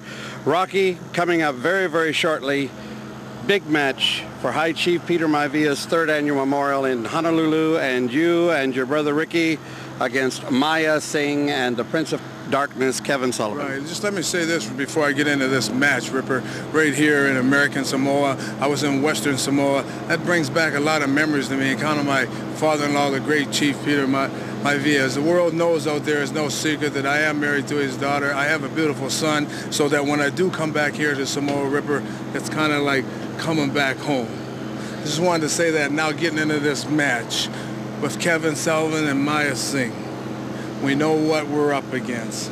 We know what they want. The wrestling world knows what they want. Ripper Collins, you know what they want. They want those Polynesian tag team belts that me and my brother worked hard, fought, sweat, went in the gym day after gym, took bruises, cuts on our head, teeth knocked out, broken ribs to hold on to them belts, because we didn't want to let all those good people down in Hawaii, Ripper. And we're not going to do it this time, because I'm talking on behalf of my brother, because without them people right there, there'd be no Rocky Johnson or Ricky Johnson. I'm just sorry Ricky can't be with me right now. He's on a world tour, but he will be back in time to defend our belts. And Ripper, he's in the best shape of his life right now. I think you know that. But I want to say this. I don't have to tell you about Kevin Sullivan. No, I don't have to tell nobody about him. Now, Singh, I don't know too much about him. I've seen him once or twice. He's a big man. I don't consider him a wrestler. I consider him an animal that will go out there and try to hurt you, try to cripple you, try to maim you. And I know exactly, and I feel that he's under Kevin Sullivan's power. But I just want to say one thing, Sullivan. You come. We're not selling you short. We're not scared of you. So you might see one of the best fights you ever seen in Honolulu in a long time, because we worked too hard for these belts to get out there and let somebody like them guys beat me and my brother Ripper. But I want to say one more thing too, because when you beat me or my brother, you're beating all those good people at Honolulu and all around the Pacific, and we can't stand to let anybody do that, Ripper. I want to wish you all the luck in the world in that big match. Thank you, because I know coming from you, you mean it. Thank you. Sonny Ross, Polynesian Championship Wrestling has never been more exciting, has never been more dynamic. Aloha Stadium, Hot Summer Night 2 is now history. With me, I have Mrs. Leah Maivia, promoter of Polynesian Championship Wrestling. Leah, aloha. Aloha and talofa. Thank you, Sonny. It's an honor for me to bring the professional wrestling over here in Hawaii. I can't do without the support of you, the wrestling fan. With your continuing support, I'll try to bring the bigger and better wrestling event in the future. Mahalo and sofa soifua. Ladies and gentlemen, Polynesian Championship Wrestling has never reached the heights that Mrs. Maivia has brought it to. I want to talk for just a moment on the 8th of October. 8 men in a cage. First time in professional wrestling, in the history of professional wrestling, a steel cage will be put on the platform of the ring. No ropes. Lars Anderson will be there. Maniac Mark Lewin will be there. The Sheik will be there. And the amount of contracts that come in from all over the world of the different wrestlers that want to be in is unbelievable. There also will be a very, very incredible match coming up. King Jerry Lawler against Uncle Elmer. The amount of wrestlers, the quality of wrestlers that come to the Polynesian area is absolutely incredible. And I'm telling you, I'm excited. On the 8th of October, 8 men in a ring is going to be the most exciting and dynamic wrestling event I think that has ever come to the Hawaiian Islands, and possibly the most exciting wrestling event that has ever been in any place in the world. I've been commentating professional wrestling for quite some time, and I know that Mrs. Maivia has put together quite a dynamic card. Remember, 8 men in a cage. The only way you win is to get out. The question is who can get out. You're talking about Maniac Mark Lewin, who just got off a suspension. You're talking about the Sheik, who throws fire. You're talking about Lars Anderson, the Polynesian heavyweight champion. The action will be phenomenal. You saw Aloha Stadium. You saw what's going on in Polynesian Championship Wrestling, and it has been very, very dynamic and very, very exciting. I know that I'm going to be there, and I know that you're going to be there, so we'll see you at the matches, and aloha. Beautiful Hawaii, Kevin Sullivan and the Maniac Mark Lewin today. You just saw an answer. Kid Collins, when you ask the Prince of Darkness and the Maniac a question, you definitely get an answer. And the answer was written in your own blood, son. You can talk to Mosca, and you can talk about brown skin. But you see, coconuts peel and they crack real easy underneath me. Because I have ruled here. They all have laid down and passed up the arms. All the soldiers have called for surrender. Leah, it isn't going to be your night in that Aloha Stadium because it just happens to be the first time ever anything this big has hit Hawaii. I am going to make sure that night when it's all over and the moon is full and the trade winds blow, the tears will run from your eyes like the waterfalls here in Hawaii. Because, Leah, no brown skin, no blue skin, no green skin can stop darkness. You might have Mosca, you might have Kid Collins, you might have Lars Anderson, and you may have your son-in-law. But I have the power to throw it. In Aloha Stadium, I am going to shock the world. The fury will be unleashed. Okay, let's take a look at what this Prince of Darkness and the Purple Haze do when they get in or outside of a ring. Here's the Maniac Mark Lewin, just having wielded that golden spike onto Angelo Mosca Jr., who is lying there writhing in pain, suffering from a throat hemorrhage, being aided and assisted by Barry Windham. This is, totally uncalled for actions using foreign objects by these. This is what put this young man out of professional wrestling. A spike. No reason for it. Now look, here comes the father, Angelo Mosca, cradling his son in his arms, trying to, and here's another example. Look, another foreign object. No regard for the rules, hitting the referee, throwing a powder in Lars Anderson's face. These guys have no regard for any sort of decency, any rules, anything at all whatsoever. This is awful. Now look, here we are in Kauai. They're just destroying Steve the Kid Collins. Look at that golden spike right into the forehead. Absolutely incredible. Bleeding profusely.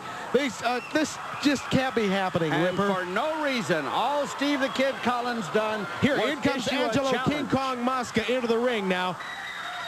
Wrestling fans, Big King Kong Mosca. And King Kong Mosca is growing every day, Ripper. You know, the youth of America is what our future depends on.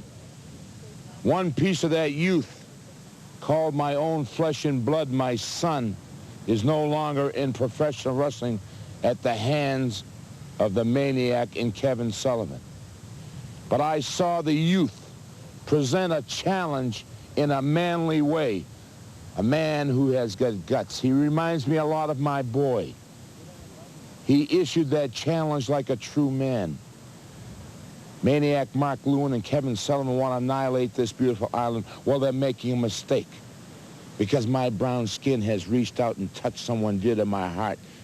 And I'm going to do this for Peter Maivia and Princess Maivia.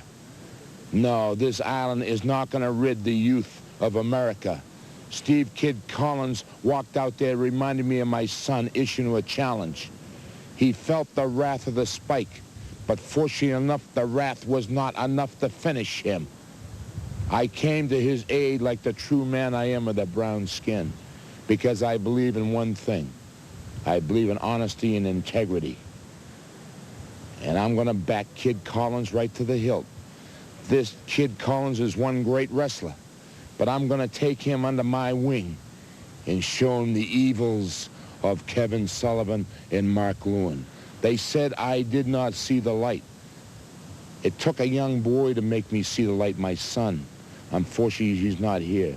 But the closest thing to represent me as my son is Steve Kid Collins. So under his wing, my wing, he shall go, and I shall show him the deviation of professional wrestling, Kevin Sullivan and Mark Lewin. I have never been manhandled like that before. I'm taking out a lawsuit on Leah Maivia. He removed me from the ring. I'm taking out a lawsuit on you. Something. That's a perfect example. See, these locals here have their own type of mentality, and they run the island their own way. What we're doing right now, Leah, I want you to listen to this. You might be a tough lady, but you're not a wrestler. You're a promoter. In the bylaws of the National Wrestling Alliance, I have looked it up, something you should do homework, and it states clearly on 16A, no promoter or no one around the promotion shall put their hands on a wrestler, a valet, a second, or a manager. Leah Maivia, you made a big mistake because that could cost you your promotions license here in Honolulu. And if it does, I have the perfect person to take over. Buddha Dean himself has come from the depths of the earth and told me, Leah, you have to be stopped. You know, your men himself. Now you got Mosca with you, a Notre Dame Hall of Famer. Our minute, 13 years all pro. 13 years he cracked helmets.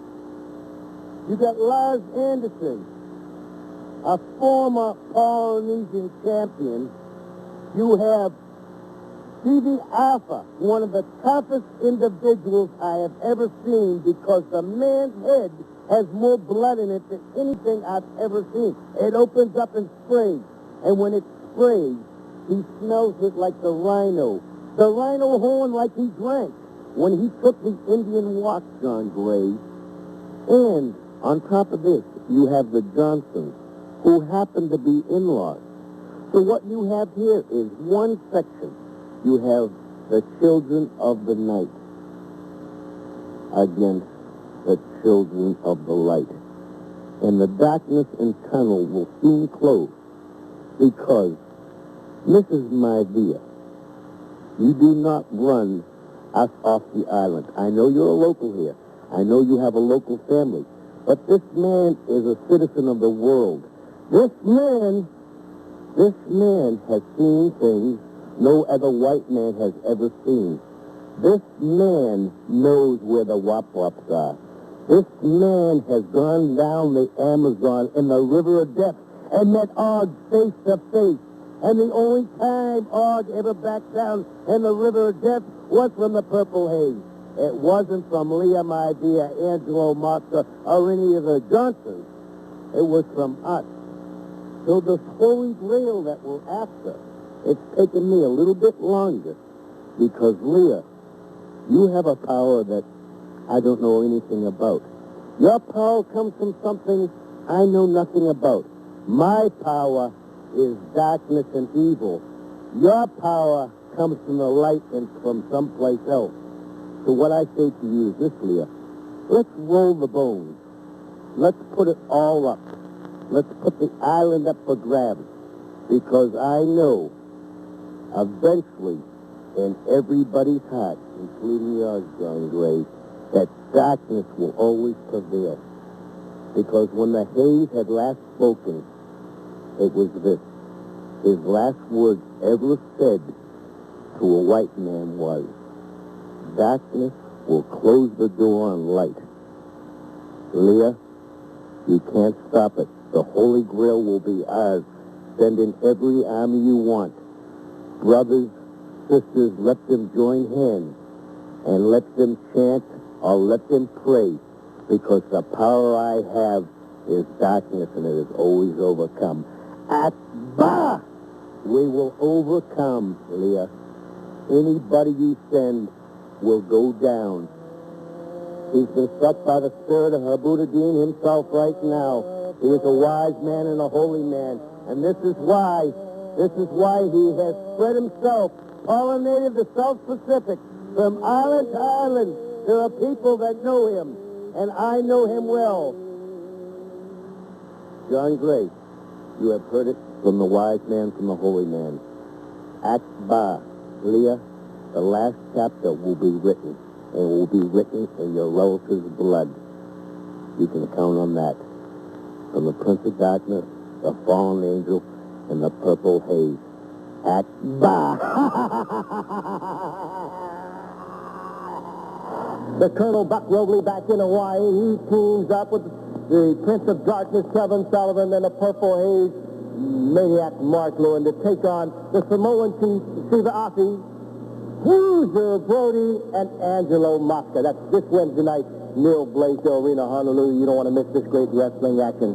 And Colonel, you're back in the state of Hawaii. Hey, that's true, but you know, every week it seems like there's another obstacle that Miss Maiva or Lars Anderson, I can smell a rat, a conspiracy. Now I've been informed by the Buddha Dean that Miss Nancy's going to be in a shark cage dangling over the cage. Now this is getting a little upset. First we agreed to get into this barbed wire match with you. Now you're going to take our lady and put her in a cage. Well, it's going to stop. It's going to cease right here on the 22nd. When we get in there, Mosca, Brody, and the Samoan Chief, who I've already whipped from one end to the other end of Hawaii, I'm going to do it again. But let me say this right now. Just because you got Miss Nancy in a shark cage 10 feet above that ring, that doesn't mean that Buck Robley, that doesn't mean that Mark Lewin, and that doesn't mean that the Prince of Darkness still can't kick you-know-what. And I'm going to start by grabbing some hair, and I'm going to run their forehead across these barbs. Then I'm going to start jabbing them with this barb. I'm going to show you, Miss Maiva, Lars Anderson, and you, Mosca, because you don't know what you got yourself into. We're coming to Hawaii. And we're going to do it with your own tricks. Your own tricks. We're going to beat you at your own game. We're coming after you. And remember what these can do. That's very, very dangerous. It's a shame, Brody, that you got into it. Mosca, you don't know why you're in it. And the Chief, I know you don't know nothing after the beating I put on you the last time I was on that island, but I'm coming back again. And like I said, Mark, we're going to beat him at our own game. They're going to be bleeding from the head, the eyes, the nose. You just don't understand how vicious a type of match is, Mr. TV announcer. And Buddha Dean, don't worry about Prince of Darkness or nothing else, brother. Because I told you before, sick and devious, and I've got it all figured out. Miss Maiva, you don't have the upper hand. The sick and devious one still got the upper hand. It's all right. She's in a cage 10 feet above. There's 2 strands of barbed wire where the rope should be, but we're not going down. We're going to beat you at your own game. Remember what these can do. Your hand. And I just want you to listen to me. You know, my son was supposed to come to your beautiful island, but it was very unfortunate that the doctors said no, son, because of what the Hayes and what Sullivan had done to him. He wanted to come here in the worst way. But the doctor said no. Maybe sometime in the future. But that's in the past. You had the fallen angels talking to you, calling you coconut, knocking your people. You had Kevin Sullivan, the maniac Mark Lewin, knocking your people. You are family. Unfortunately, I am not part of your family, Mrs. My Dear, but I am going to ask you today. Me being of Latin blood, but of brown skin also, will ask you this question. Siva, I would like you to come in here, please. I'm going to ask you people of this great island, you people who founded this island along with the Polynesians, you people who are deep embedded in family, accept me. This Latin, but of brown skin, into your family. I ask you today, I would like to unite with you to rid this earth, this beautiful island, of the fallen angel, the maniac Mark Lewin, and Kevin Sullivan. Where else do you accept? Angel Master, you're welcome to High Chief Peter, my dear family. You're welcome in the family.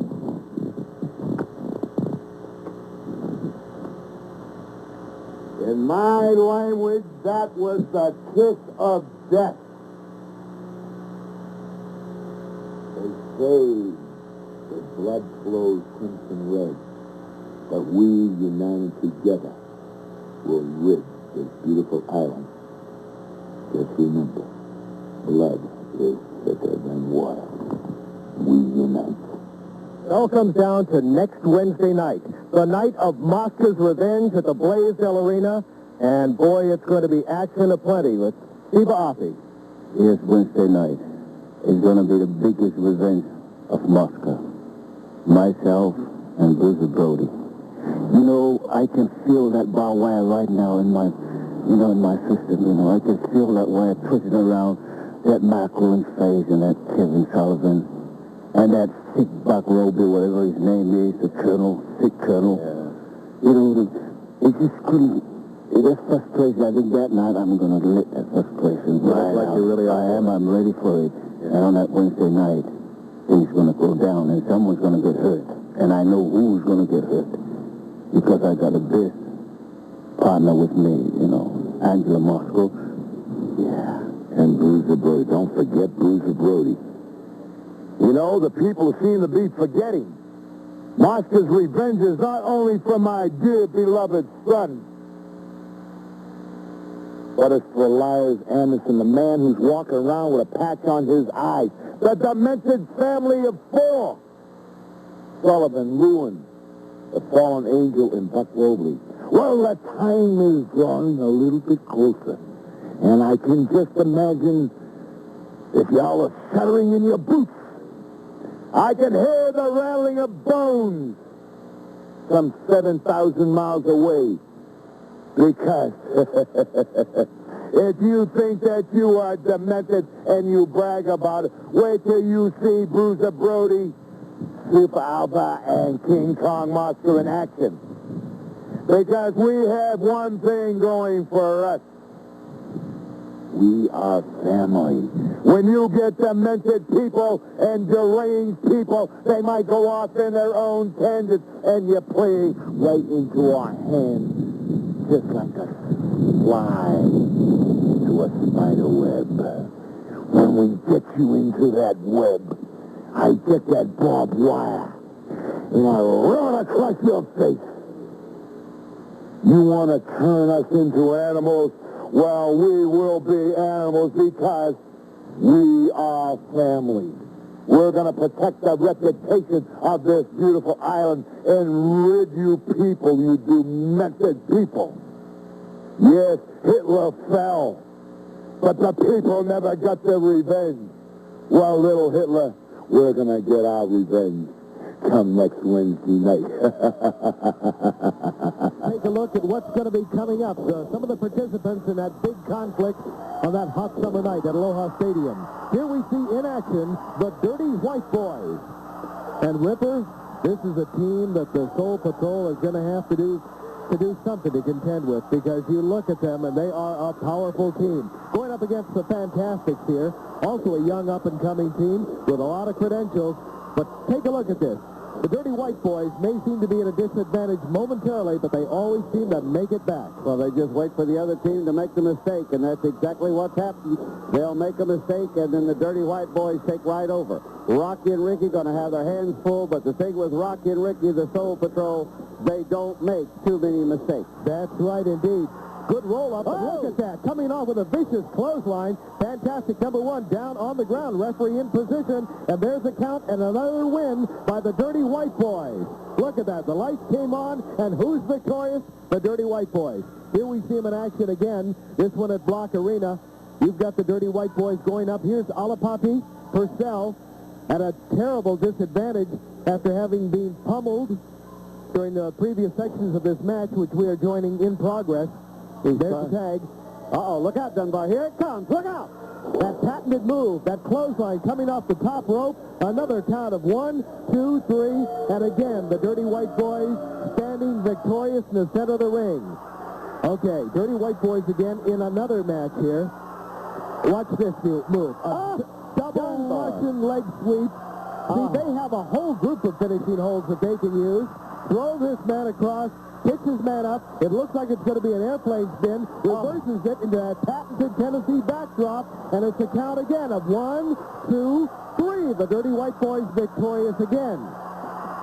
Well, I tell you, Rocky and Ricky Johnson have really got to watch out for these guys. They certainly do, because I'm telling you, they have been cleaning all slates clean. Every opponent they have met in the last 6, 7, 8 months has gone down to defeat, Dunbar. They are right now one of the hottest teams. And look out, here it goes again. Again. See, there's that patented clothesline, and that's good for another cover. Referee down for a 1, 2, 3, a most powerful team. Here we have some more action with the Dirty White Boys. Look at that. Sets his man out for a suplex, takes him right over with a high vertical suplex down to the mat. Immediately on his man, the tag is made. They tag in and out. And again, that vicious finishing hold of theirs. A count of 1, 2, 3, and it's all over again.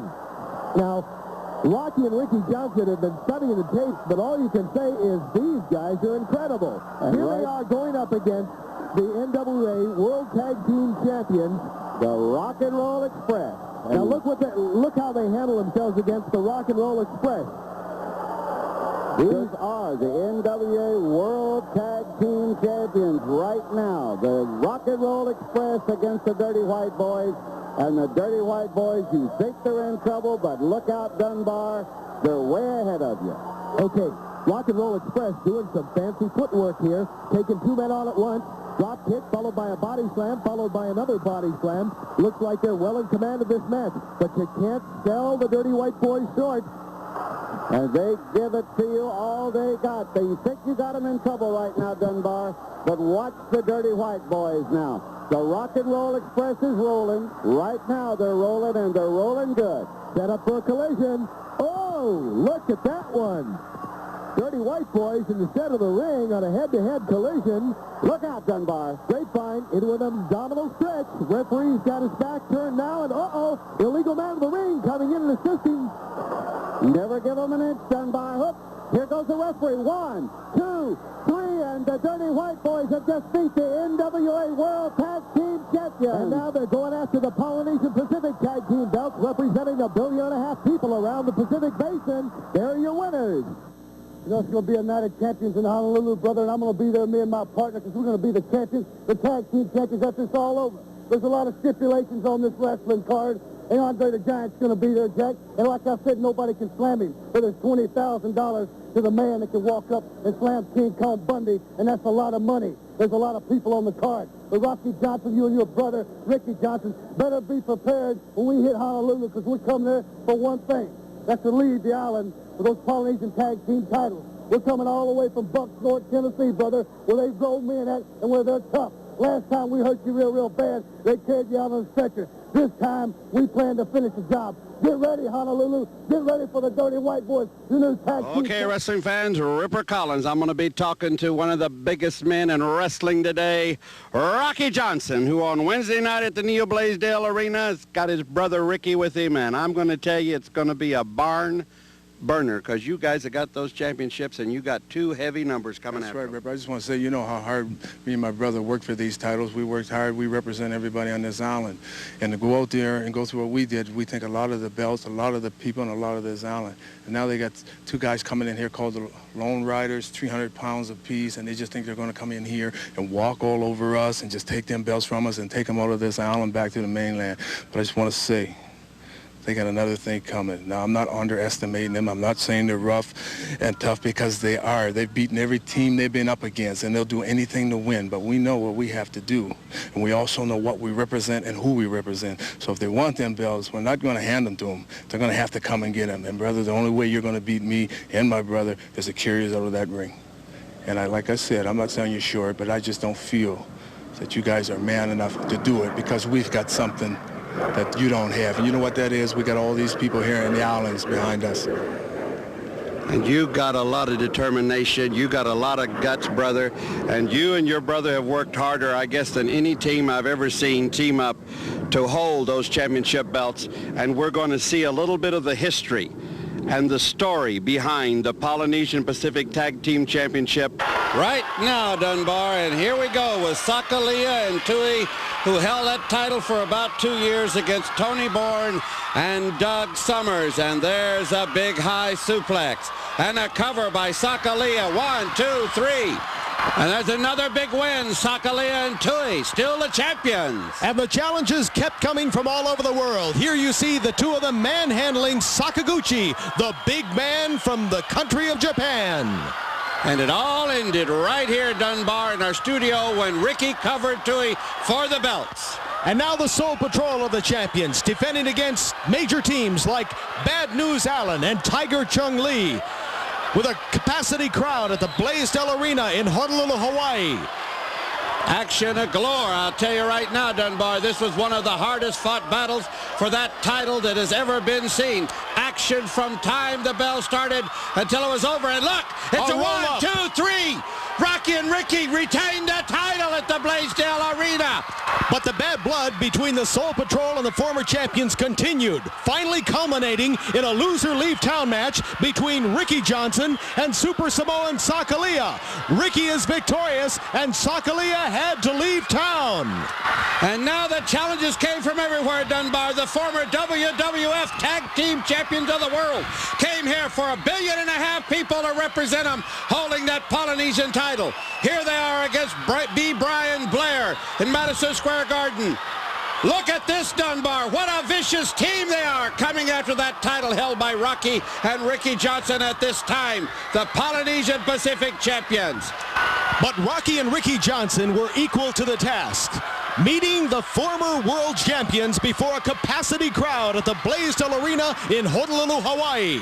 Here you see Rocky Johnson with a headbutt on Dick Murdoch.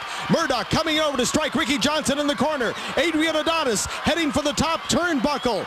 And again, a snap mare by Dick Murdoch. Adonis going back to Ricky. Ricky firing back with a shot. Jumping over. Sunset flip. And Dick Murdoch was down for a count of 3. And again, Rocky and Ricky Johnson were victorious. And then the Dirty White Boys enter the picture. And here they are against the Fantastics. What a great little team they are. But look at that, Dunbar. The Dirty White Boys are pulling out the stops. And here they win the match against the Fantastics. And the Dirty White Boys, in their quest for the Polynesian Pacific Championship belts, had to prove themselves. Here you see them in action against the Rock and Roll Express, the former NWA World Champions.